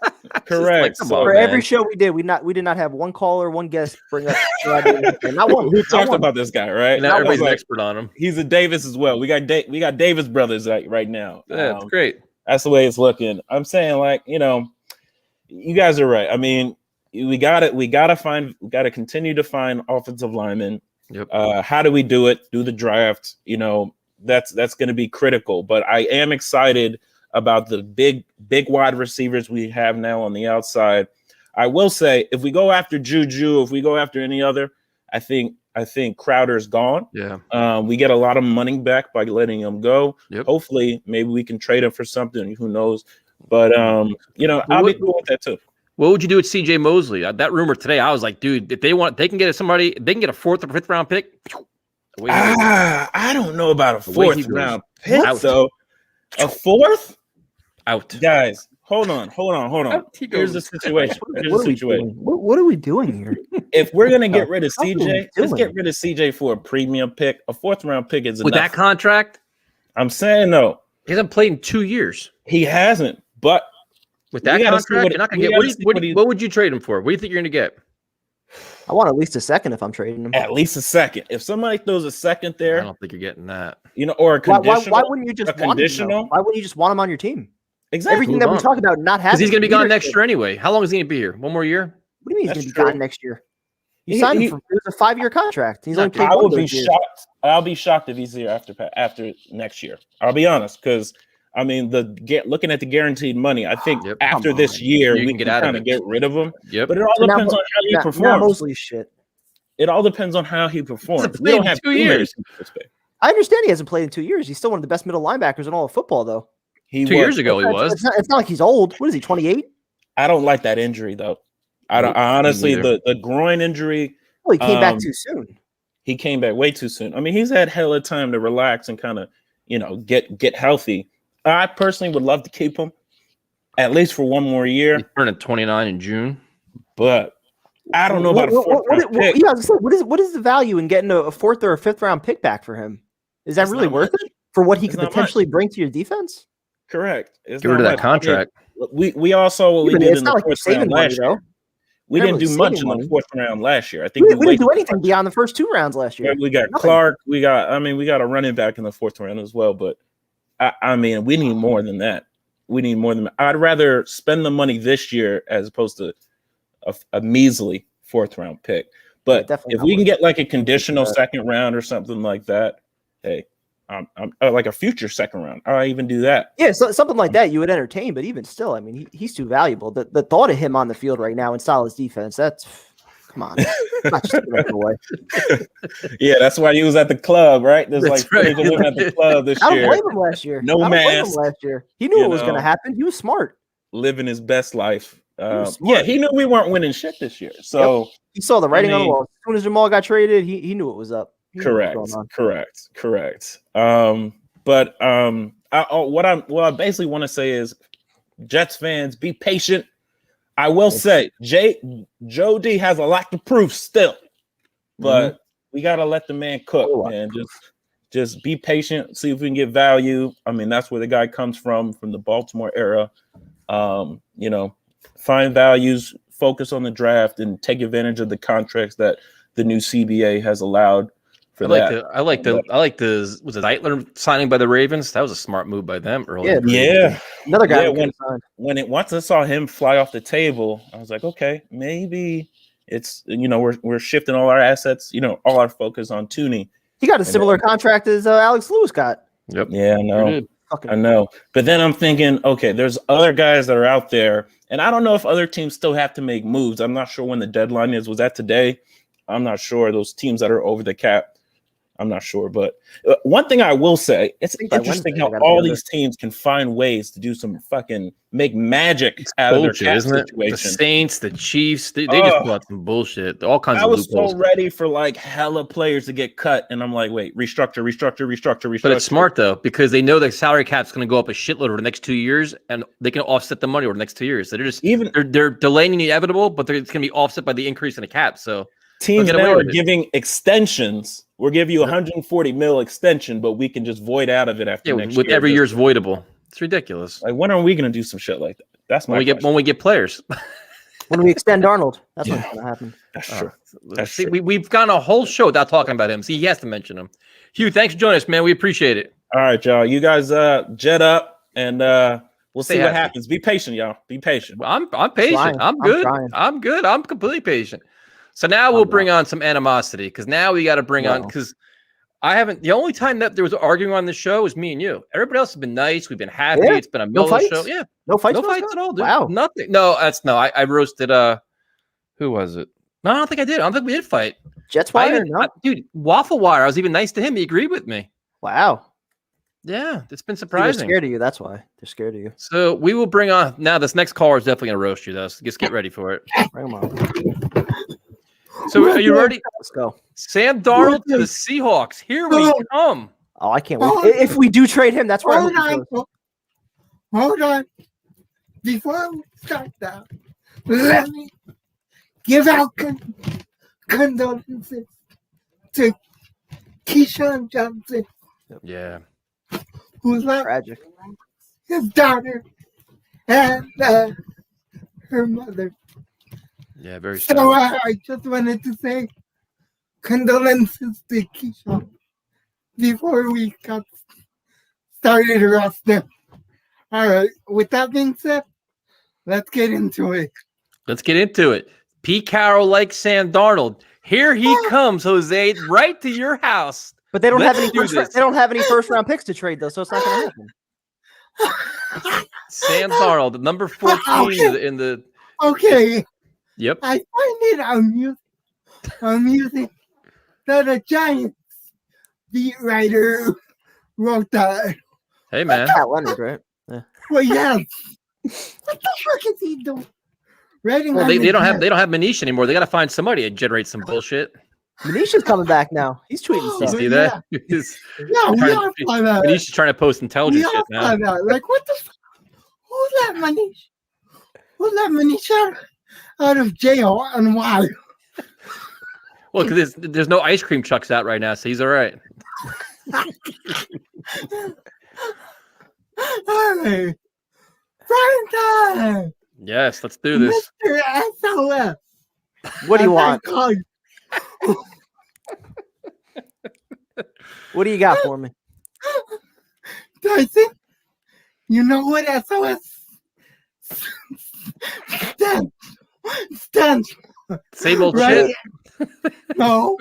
What? Stuck on Sam.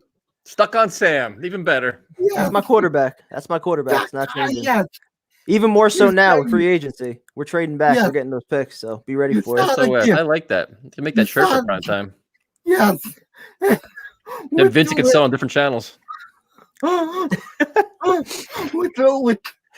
with my other shirt idea that I gave you last week. Stuck on Sam. I love that one. Yeah. Well played. Anyway, let's talk what the Jets have done. I like Corey Davis. Yep. He can be your number 2 guy, man. Has to prove he can be your number 1 guy. And with the 23rd overall pick, Stop that shit. What you're saying? 23rd pick? Keep going. I'm thinking. Don't get distracted. Keep going. 23rd pick. You were saying? Rondale Moore or Kadarius Tony DeVere. There you go. Slot wide out and get Crowder the fuck out of Whoa. New York. What do you hate Crowder for, man? What's so wrong with Crowder? He fucking dropped everything. He doesn't drop anything, man. Crowder's good. I'd like to see him on the field a little bit more, but when he's out there, he's pretty not solid. Crowder. Man. Not Crowder. What about Perriman? Yeah, Perriman. Yeah, well, Oh, yeah. I agree with Perriman's a Perriman. free agent. Yeah, he's gone. No, Crowder. What? Crowder's slow. No. One of these slot receivers is faster, younger. Oh yeah, if you want to get like Curtis Samuel Juju and cut Crowder, you can do that. But Crowder doesn't drop passes, man. He's a reliable receiver. He's a better, and this is the biggest fact of the night. He's actually a better quarterback than Sam's. That's why Crowder's got even more value. He probably threw the best touchdown pass we saw last year. Shout out to I don't wanna butcher his name, so Elias.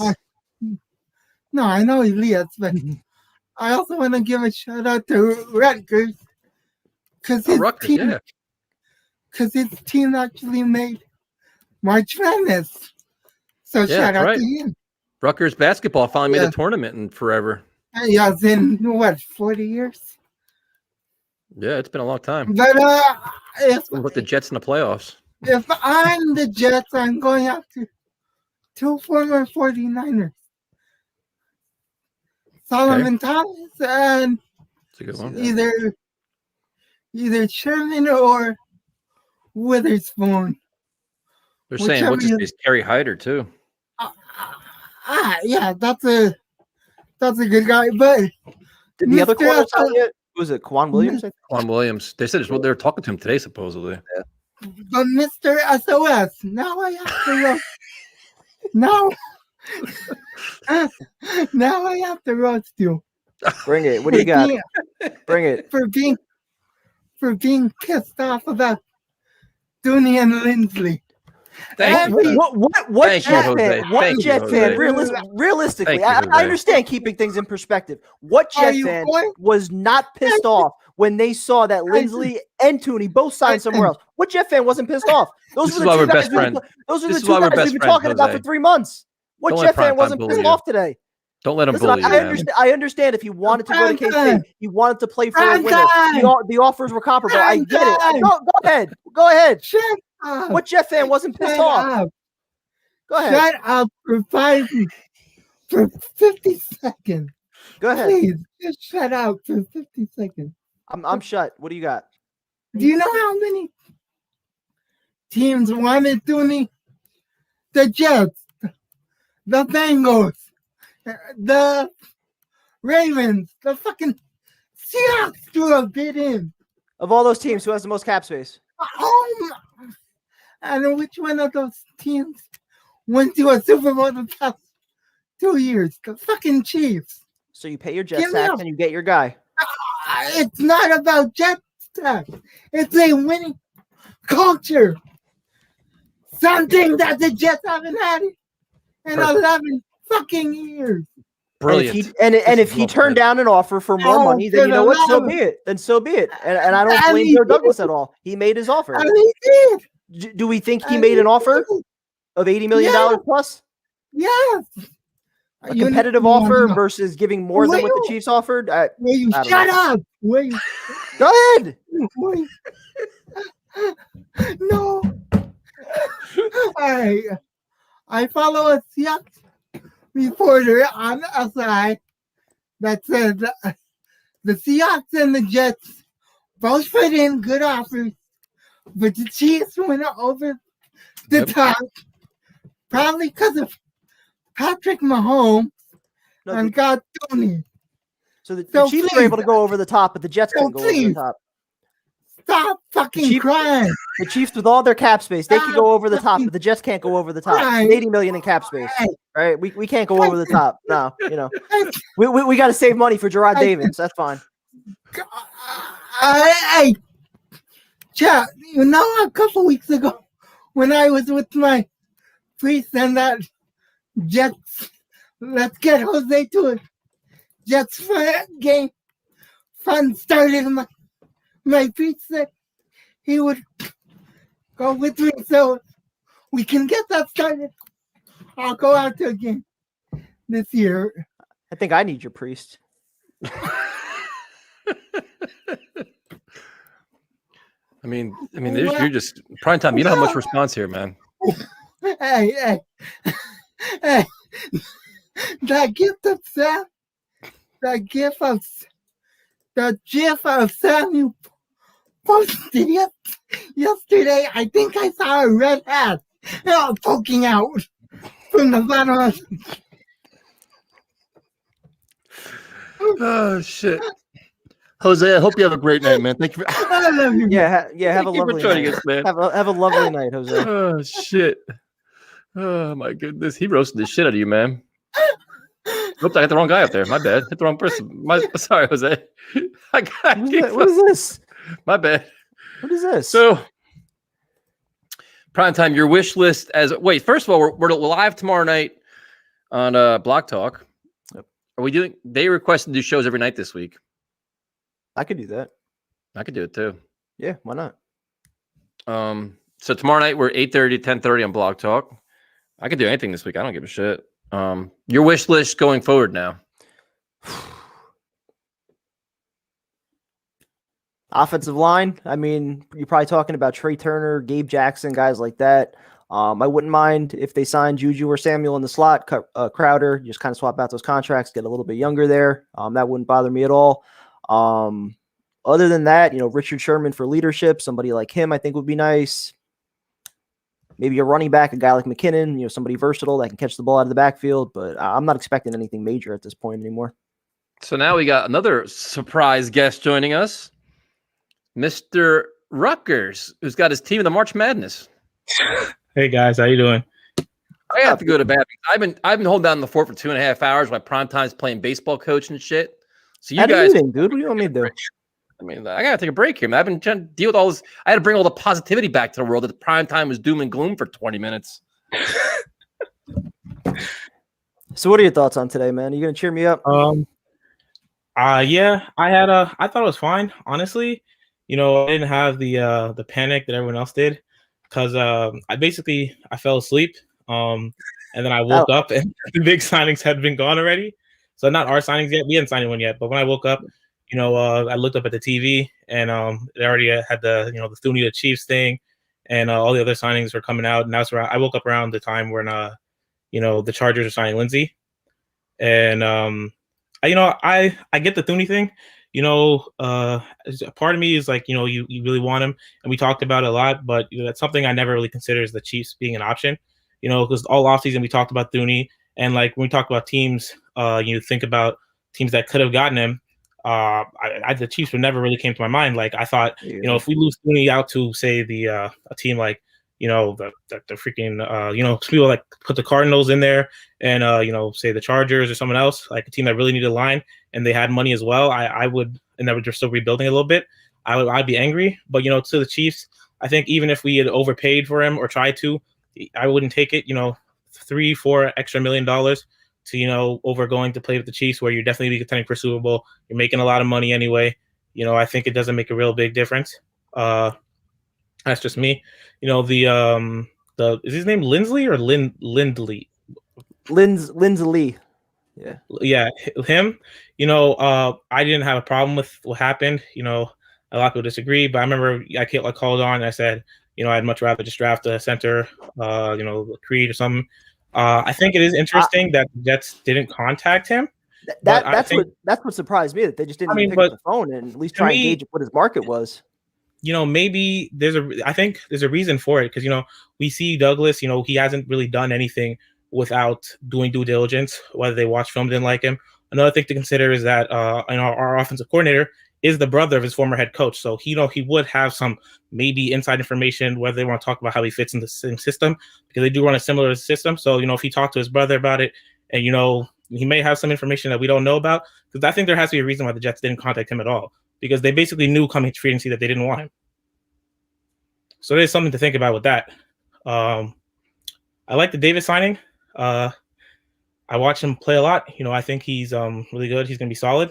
Why did you watch him play a lot? You're a Titans fan?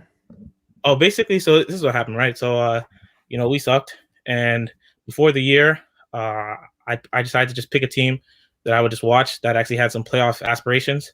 Obviously, I'd watch all the Jets games. But I did end up watching a lot of football this year, whether it was due to fantasy teams and everything like that, or just teams I liked. I also had Henry on my fantasy team. So, I ended up watching all the Titans games. I cheered for them. They let me down the playoffs, but it's whatever. So what does he bring to the table? What is he bringing to this offense? I think he's very good in using his size and his physicality. I think he got a lot of work done on crossing routes, creating separation, stuff like that. They usually had he also good with just catching the ball and making something out of it. I think they typically had Brown running the deeper routes, being the main threat, and he was more of the under guy.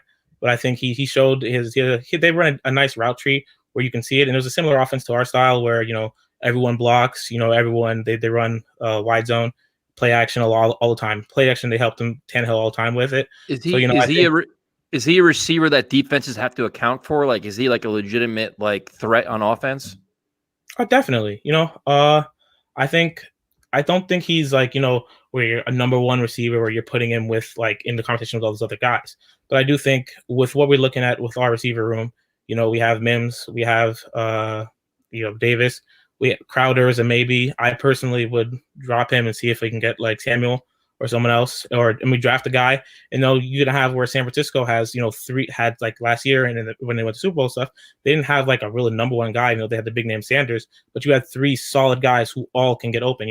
So one game, sure, he doesn't have a big game, but the next game, where if Mims doesn't have a big game, he's having a good game, and it leaves open, because the defense can't just single out one guy and throw this corner on him, because you can get hit from any other place. And I think that would work really well with the type of scheme we're looking at. Fair enough. So, he didn't have a great time in the playoff game, but I think if in the playoff game, I pulled up the stats, I remember you mentioned it, PT, Brown got 10 targets, and then outside of that, everyone else got 3 or less targets. And it was really just, and they only threw 20 some times. And it was really just, that playoff game was a mess.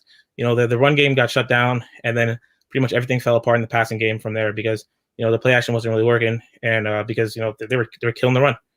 So I think that was more on Tannehill than more on him, because Tannehill didn't really play that well in the playoff game, in my opinion. All right. So you like Corey Davis. Yep. Carl Lawson. I like it as well. I'm not going to lie and act like I watched much of the Bengals. I only watched a few games. You watched the Titans. You watched the Lions? I did watch the Lions a few times because I had Allen Robinson, I had Justin Jefferson on my fantasy team. But I watched their games on mute, so I cannot tell you much about him because I didn't know his name. Yeah. I do know that I've started looking at some things about him, and I know he had a lot of potential. Some Lion fans are digging on him, but sometimes fans may not know everything. I think that's impossible. Dude, fans know everything. You didn't learn that already? I think a bit interesting is that you got to remember he was playing with the Adam Gase of defense when Matt Patricia over there. You had players talking about Matt Patricia had no idea what he's doing on the defense, even though he came from New England. He was running that team into the ground. Their defense was horrible. And I mean he's out of there now. So you think maybe you come to a coach like Saleh, proven defensively.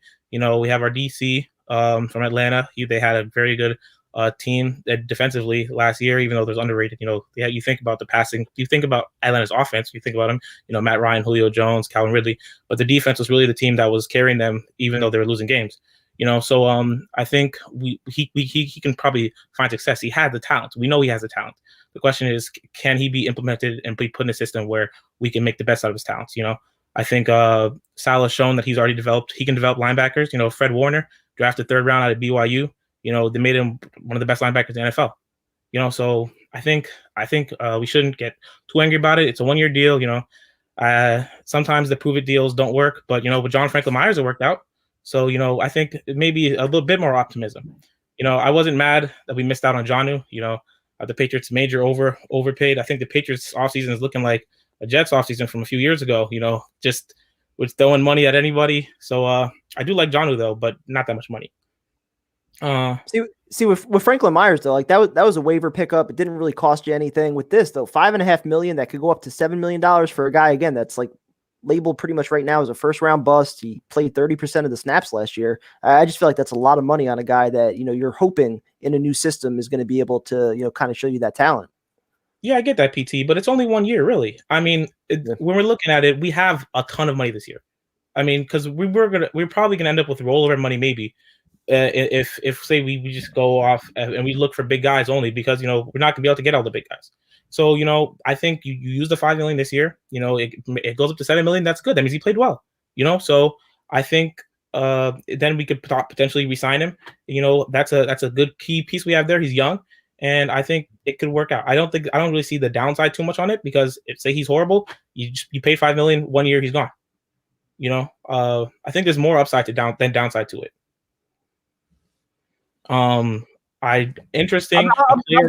I'm just scarred from last year. All the guys that we were talking about. You're definitely scarred. There's no doubt about that. I mean, these are the same conversations we were having last year. Oh well, if they're not good after a year, we can get rid of them. Well, we're talking about getting rid of all of them now. So I mean, yes, it would only be $5.5 million, but could that money have gone elsewhere to somebody else? Could we have paid that extra money to a guy like Tooney and made him change his mind instead of going to KC? I don't really know, but $5.5 million for a guy that's pretty much a 1st-round bust right now. That's a lot of money for somebody that's relatively unproven.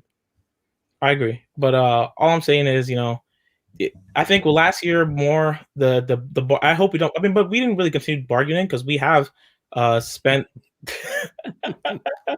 Very fair question. Very fair question. Because I can still build my team. There's no commitment with Sam. That's why I could build my team. We last year I think it was more instead of bargain shopping, it was more about making sure you don't spend any money now because you still have to get those contracts off the books. Now, I think he's already shown that he's not just bargaining because we got Davis, we paid him some money, we paid Lawson. We're not going to be just continue to be cheap, completely. Where we're going to spend, but within reason. It's not going to be complete overpays, but it's not going to be everything under the table, everything. Oh, this is a high potential guy. So I do understand what you're saying, PT, but I think the potential is there. And if the question is really, do we trust our coaching staff and do we trust our GM? And, sure, you don't have to have complete trust in him, but if you have some kind of faith that our team's going to be better, then you have to put the faith in him, So, Rutgers, would you trade Sam for Meatball Parm? Maybe. Just asking. This is just... throw a 2nd rounder. I can't wait till he's coming back. I can't wait till he's back next year. Please, no. I'm going to be the most miserable asshole. I will never week in, week out. Just wait. You don't have to change much. Just wait. I'm going to be miserable because I'm not going to support him, and I'm going to support him, but it's going to be just wait. For other signings we're looking at, I think you could maybe go line. Trey Turner is interesting, but he's kind of older. So I think that's only a stopgap fix because by the time we're going to be good enough to be winning a Super Bowl, contending, he's going to be old. So I think also one thing you got to remember is relax on is, this rebuild isn't going to be a 1 year thing. I know it'd be nice if we could have gotten Thuney and Lindsey and fixed the line right now, but we're still going to have the draft. We're still going to have next year because we're really looking towards just progress, consistent progress. You come out of the free agency, you sign 10 players, 5 of them are solid starters. That's not bad. That's not that bad. It's always, there's always better, but you go to the draft and you get some players that you actually can build a team around, and you do that consistently every year. You hit on some, and then you have a core, and then you really can contend, So a player I would like to get though, Keanu Neal. I think, he dealt with some injury history in the past, but last year he played like 15 games. We had the Falcons DC. He was teammates with Marcus May. They had a safety tandem back in Florida. I think he'd be very interesting. I would like to get him. Would you guys want him or no? Yes, absolutely. I would. Why not? But he's more of a box safety though, isn't he? Yeah, but I don't know about that. Really? Because I think we're not going to be running something too dissimilar than what Atlanta ran. Why not? All depends how much. Especially Yeah. if you're still trying to go after somebody like Sherman too. I would a lot of money on defense. I think we might, from what we're looking at with left in offense in the free agency, I think we might go more towards the defensive side and then maybe look at the draft. Yep, DC Ulbrich from Atlanta. Yep. So Atlanta did run something similar to what we're going to be running. A hooker would be nice. Yeah. But Rutgers, I think you're doing a great job, but we got to bring on one of our worst callers now. So I apologize for cutting you off. No, so you're what's your Rutgers prediction? Are they winning the tournament, the whole thing? No, just this week. This week, they're not beating Clemson. I think Come so, on, man. I'll give. I'll say I think he can See beat how Clemson. negative he is, dude. He can't even support Rutgers. This is how angry he is, man. He hates everything. You really He think probably they're hates beating the Easter Clemson? Bunny too. Do you hate I the think Easter they Bunny? beat Clemson. Primetime huge hates fan. everything, man. I think They they do could. him all fucking day today. It's unbelievable. But I'll put a shotgun on the line. All right, Ron Harper Jr. is going to go for 20. Clemson all day. All right, jerk, man. Have a good night, man. good night, Have a guys. good night. I'll see you later. All right, so now we got to bring on. This is going to be painful. This is just. I don't know why I'm even doing this to us. What's up, guys? What's up, Jack? All right. So I've been doing some research about Sam Darnold here, and he actually did better than Baker Mayfield last year. And Baker Mayfield, we're on Madden. Let him know. Let him know. No, he did. He did. So Baker's completion percentage was 59.4. Sam's 61.9. Sam threw for less yards. I get that, but he's played less games. Sam only had two less touchdown passes, and only 13 interceptions with an 84.3 rating. 2 less touchdown passes in what? A game? No, in 2019. And then he has So a now we're better going back to passing rating. 2019. He has a better completion. Yeah, but So you're going, Baker no, it's Mayfield going has 2 years guys. ago now. Baker So Mayfield we're has ignoring guys. last year? Last year didn't happen? Baker Mayfield has guys. Yeah, but so wait, so we're ignoring last year is the question. What do you mean? 2020. Did he play in 2020? Yeah, I mean, with what? So you're talking about 2019. Let's talk about last year, what we just saw. What about that? How do you compare to What do Baker you mean? Mayfield last year? Sam was better than Baker last year, but then you know what we do? We go Wait. wait. Yeah, he was. You're Yes, he telling me was. Sam Darnold was better than Baker Mayfield last season? Yes, he was. Yes, he was. Get the fuck out of here, dude. No, Based on yes, he what? What was. are you watching? Are you I'm watching looking football? at his rating. His passing rating's higher. Are you watching the fucking And his game? completion's higher. You but look, give me a break. You tell him, Jack. He ain't telling And us then shit, dude. You're gonna Mayfield, lose any 21 ounce of getting interceptions. any kind Baker of Mayfield, fucking. Hey, Baker Mayfield, 21 interceptions. Sam Darnold, 13. Dude, Hold on. I What are we gotta doing? check. I gotta check these numbers out. Hold on. Facts. 2020. No, 2019. I'm talking about last year, dude. Yes. 2020, the season we just watched. Yes. Do you understand what year we're in right now? Yeah. What year are we in now? Yeah, last year Baker was 26-8. Yeah, no shit. Your thoughts on that, Jack? Yeah, because he's had guys. We took away Sam's best guy. So I don't understand your point though. Your point was Sam Darnold was better than Baker Mayfield 2 years ago. So now we're talking about last year. You have no comment because Sam Darnold was the worst quarterback in football. So what's your discussion with that? Because what guys has he had? Rashad Perriman, number 1 wide receiver, by the way. So your whole argument calling in was you want to justify stats from 2 years ago, Baker versus Sam Darnold. That's your argument. So that Corey Davis sign was great for Sam. Now let's get him. That's great for the Jets. No, it's great and Sam Darnold. Now let's get him Kenny Golladay. Now you want Kenny Golladay? What are we doing here? Why not? Why wouldn't we get Kenny Golladay? He's an upgrade to what we have. He's an upgrade to what we have, Tyson. Well, you putting like Mims in the slot? I mean, what are you doing in the slot then? What are we doing here? What are we doing with this call? I'm What the fuck are we doing? Yeah, let's get he's giving me a headache. He's an upgrade, is he not? Do you understand what roles positions play in the offense? Do you understand like the receivers play different, like there's slot, there's outside? Yes, Do you understand that's all that? Crowder. What? That's Crowder. Crowder plays the slot. Right. So where does Golladay play? Golladay will play our number 1 receiver. He'll just play. Yeah, no, but number 1 receiver where? I don't know. Not in the slot. You don't know? You don't know. You don't know where you don't know where he's gonna play? He's an upgrade though, Tyson. Like, look, he's upgrade where, dude? Where exactly on the field is he playing? Position at the wide receiver. I understand wide receiver. Do you understand? You know where the slot is. Where else is there other than the slot? Wide receiver 1, wide receiver 2. So it's like, and then the slot. Like the slot's technically your wide receiver 2. So better question? Who's on the bench, Mims or the guy you just signed, Corey Davis? Mims. Okay. And then we'll run a 4 wide plan. receiver slot. We're running. So wait. So now your plan is to Why you're don't gonna we run put a 4 wide receiver slot? So you now you want to run 4 wide receivers. So you want Golladay, Corey Davis, Mims, and Crowder. That's what you want. Yep. And then do you want to start cutting players so you can afford all of this? We have the second most cap space in the NFL. I don't understand why we need to cut anybody. You don't understand how you don't understand. I mean, they can afford it, but it doesn't mean they should It'd do be it. the most ridiculous approach ever. He doesn't even know where the outside receiver is. He didn't know where Corey Davis even plays prime time. He has no idea. Again, it's not like you can't afford it, but I mean, this is ridiculous. That's Why not not? the move, especially after you just Why signed not? Corey Davis. We trade down, get Kyle Why, Pitts. your plan includes having your highly touted rookie receiver or second year receiver not even playing. That's how dumb your plan is. He'll play. We run a. Why would we not run a 4 wide receiver set? Oh my god, dude! Like Golladay. There's no way plays this call is outside. not real. He's probably taping this for his fucking channel. Like this, I trolled No. them or something. There's no way this is a real take. Yes, It's impossible.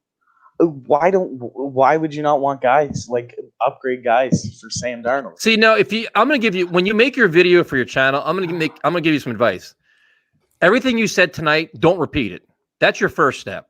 Second step is if you want to talk about upgrading the receiver position, actually take a fucking slot receiver, upgrade Crowder, if anything, with younger, faster guys. Okay, then give me. You already Curtis have your Samuel, outside then. receiver. Give me Curtis Samuel then. Give me Curtis Samuel then. Oh, for Christ's sakes! This is Why not painful, take out dude. Golladay and give me Samuel? That would make more sense. Yep. Which is what we've been saying the last. You're few welcome. weeks. You're welcome for your next video. Just fucking, we'll give you the content for you. We'll actually, Well, we'll write you a script. And we'll save Go you from ahead. yourself. Go ahead. Holy shit, dude! This is what I came back for. This is what we're staying up late for. Man, come on now. I could have went to bed early tonight. Jack, thanks for nothing, man. This is painful.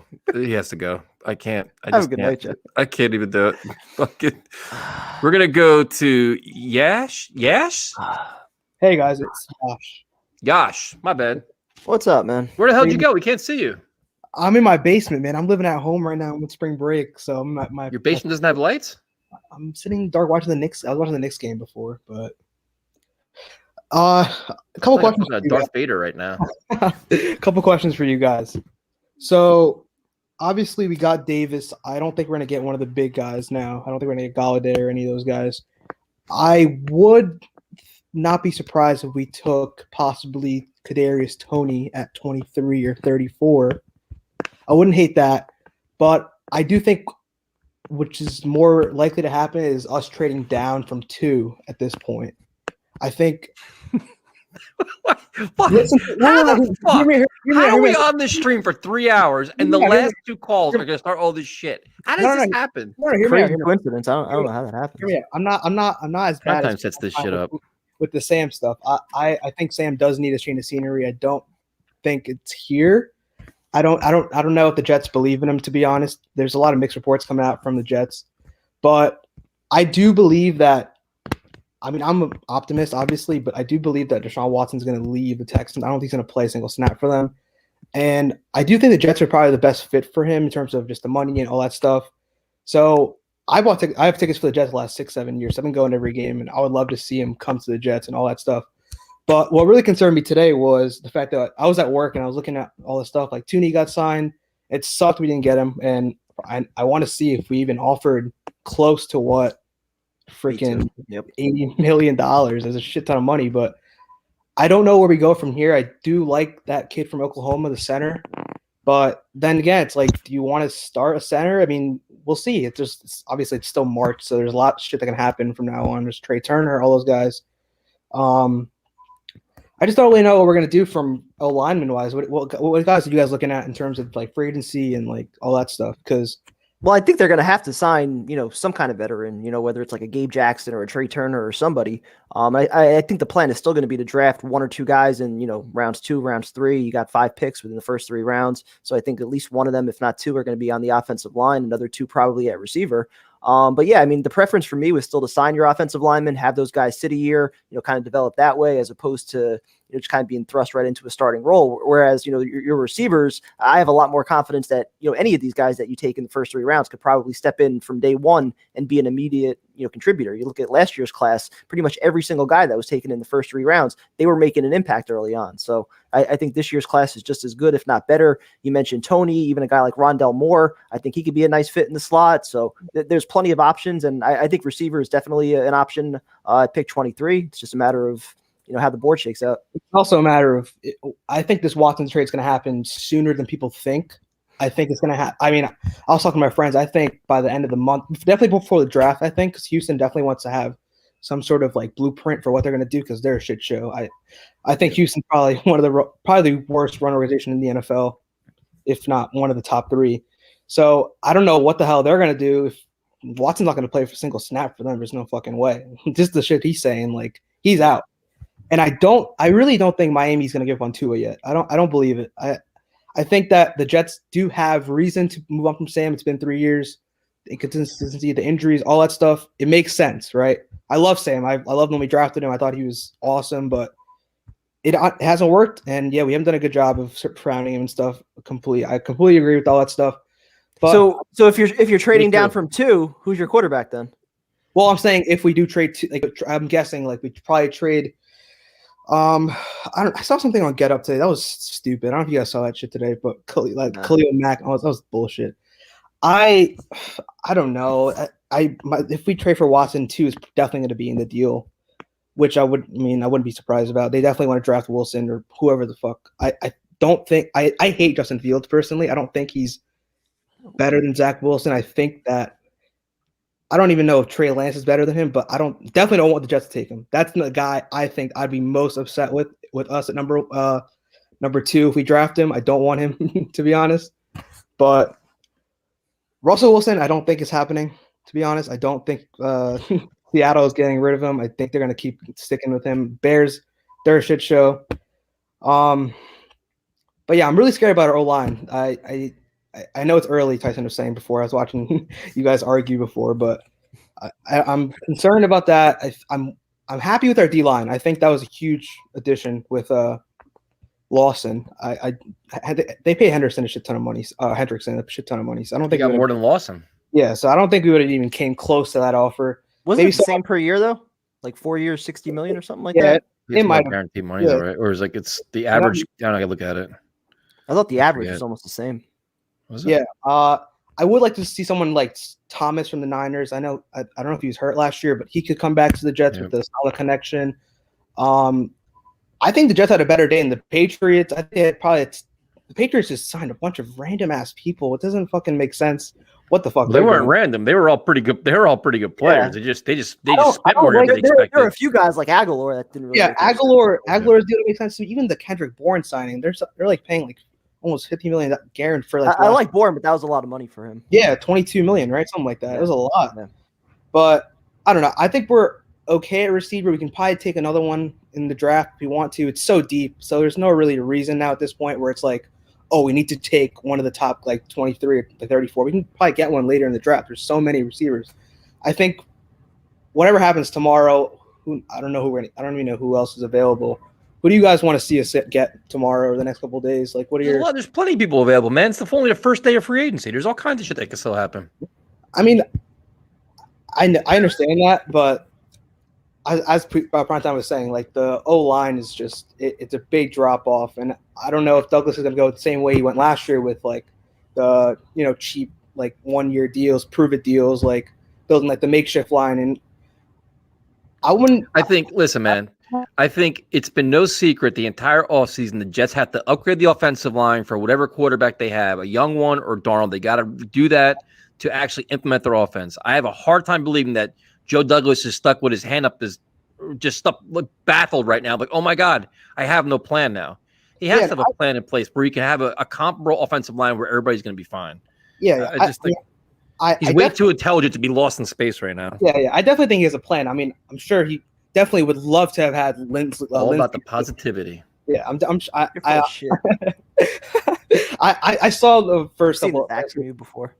I saw a first couple minutes of the video, and I mean, I was pissed too. But there definitely has to be a plan they have in place. Like, of course, man, you have to have faith, course, man. Yeah. Why wouldn't the Jets have? It's a new offense. It's a new offense. A new coordinator. Why wouldn't they have a plan B? Of course, because they have it all lined up. It's all going according to smart organization now. Yep. We've cleaned up Well-run. everything. Yep. We've changed. We've revamped it. The hierarchy. We'll be fine. Yep. So thanks for calling, man. We appreciate it. No problem. Have a good night. Man. Have a good night. Dylan's up next. What's up, Dylan? Yo, Dylan. You're on mute, my friend. Hey, how are you? Can you guys hear me? I can't hear it. Okay. How are you guys doing? I've been great. Better, you? Man. Good. I'm really happy so far. I'm kind of with like Tyson. I didn't really like panic when Linsley or Tooney went to the Chiefs. I figured that he probably go to a contender. I didn't expect the Chiefs, but I figured he'd probably go to like a contending team. I also wasn't I wasn't too worried about Linsley either going to the Chargers. I think that because McGovern at one time was a top 10 center, I think that kind of like the Gase effect, like kind of he had on Darnold, I think that kind of went on him as well. So I think hopefully hopefully Saleh can hopefully bring him back to the right track, and everybody will be motivated to play harder and faster for Robert Saleh. And, so Saleh and LaFleur are going to so Saleh and LaFleur are going to motivate McGovern. Why can't they do that to Darnold then? Well, they got to fix the offensive line. You cut out. Fix the offensive line for the rookie quarterback under a better contract. No, I didn't hear what you said. Can you say that again? I said Saleh and LaFleur, if they're able to, kind of work with McGovern and get him turned around again, why can't they do the same to Darnold? They're not miracle workers. Okay. Sam sucks. Okay. That's why 8 teams are calling the Jets right now about him. They can do work. They can't do miracles. I don't know why Jack is trying to compare Sam Darnold to Baker Mayfield. Baker Mayfield has thrown for 30 more touchdowns than Sam Darnold. I would take Sam Darnold. I would take Sam Darnold right now today over Baker Mayfield. Today. You're out of your fucking mind. No, I'm not. You are. Wait, okay. So today, you would take a QB that threw Sam Darnold for 45 TDs and 39 interceptions. Yes. Then Baker Mayfield, who threw for 75 touchdowns and 43 interceptions. Yes. Okay, you're just being biased. No. He's just being a troll now. There's no way you're being biased. No, I'm not. Present those numbers with some context now. Look at the offensive line that Baker Mayfield had. New head coach, an offensive-minded head coach. Again with this. This is the same excuses you're using, man. I'm not even talking smack. This is just you saying some nonsense. No, you think it's an excuse. That's fine. We already know this. It's nothing new to us. I would take Sam Darnold today over Baker Mayfield. There is nobody that would ever agree with that. Never. Yeah, I'm not taking. All right, we'll revisit this video in 5 years and we'll have a good laugh when Sam Darnold, the franchise quarterback. We'll revisit this video in fucking 1 year and laugh at this. Okay. Yeah, I also wasn't completely mad at the Gerard Davis pick because like last year, Salah, like basically his defense was barren. Basically, basically his whole D line got hurt. A majority of his DBs got hurt. Even I think his interior, his linebackers got hurt, and they still were able to win. I think 7 games with third and fourth stringers. So I think that Salah can maximize Gerard Davis's talent like he did for all of the other guys on the 49ers. So I'm not too worried. Hopefully that effect will come here where he'll maximize the utility of players. I also think that we should get the Washington football team, by the way. Who? Ryan Fitzpatrick to the Washington football team. $10 million. Wow. So now you have Jameis went to the Saints. Fitzpatrick went to the Redskins. I wonder, or Redskins, Washington. How many years? Who 1 year. Who would have thought that Oh, when wow. we were having those negotiations with Fitzpatrick in 2016 over 8 to 12 million, that he'd still be making fucking 10 million in 2021? Do you think Sam is still a possibility to go to Washington still? Nope. I mean, I don't know. That's interesting because all these teams, like the teams that are Probably rumored, still an option. I think the Bears are probably becoming an option too, right? Because they're, I mean, they're Oh, not. yeah, They don't want the Bears. Trubisky. Yep.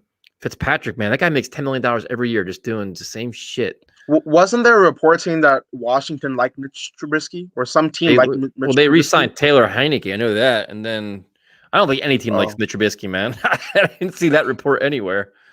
Yeah. Holy I shit. also wanted Hunter Henry.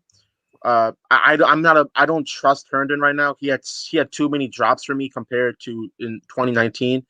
I think if we get Hunter Henry, hopefully we keep Chris Herndon and Salah could fix him. And I think we should get Pat Freiermuth in the draft from Penn State. He's a really versatile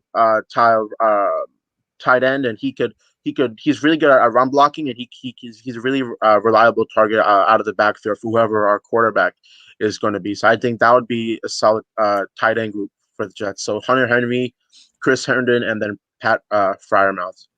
Because Chris Herndon was atrocious. But then if we were to do that, I don't know what we would do with Ryan Griffin or Trayvon Wesco. Either we have to cut them for more cap space or do something, because Trayvon Wesco, I don't like him. I don't think he's that good. And then Ryan Griffin had a good 2019. He had a decent 2019 for what he was who Sam was throwing to. And then 2020 he completely fell off. I remember like during one point of the season we had no tight ends at all. We were talking about this during one of the games. Like all of our tight ends. He looked like a shell of himself, man. He looked like he used to be like a wrecking ball, and then like he falls over the grass now after the injury. Yeah. Griffin's been terrible. I mean,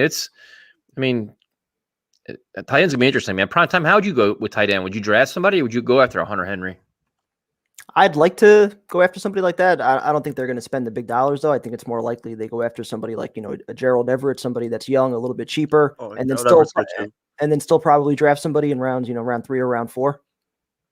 Yeah, and regarding the O line, I think we could fix the O line in the draft, and it's probably a lot cheaper than spending $80 million on Joe Thuney and then spending $62.5 million on what's his name, Corey Linsley.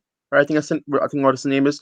I think we can get. I think at number 23, our second first round pick. I think we should get Gabe Davis. I think somebody already said that, and then later on, I think we should get, if he's available. Hopefully, we can get Creed Humphrey. Because honestly, PT, yeah, I understand what you're coming from. Like on the other side, because obviously the Jets' number 1 target in free agency was Joe Thuney, and then their number 2 was probably Corey Linsley.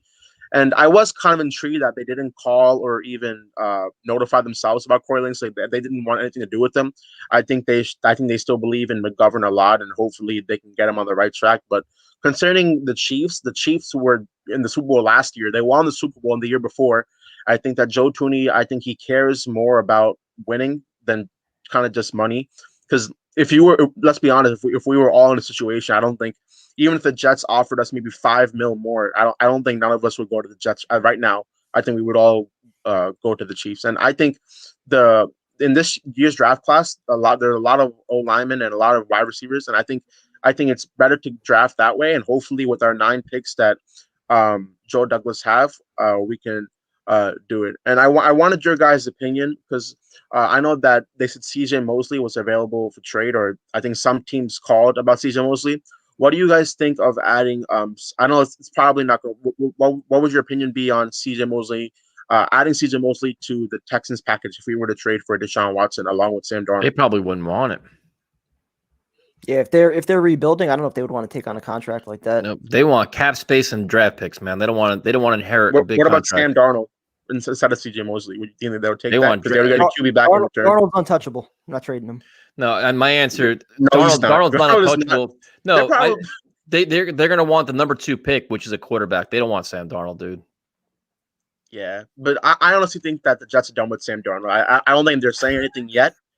I don't think it's because, like you said before, I think they're smart and clever. They're trying to keep everything like inside the building, kind of thing. I think Sam's done.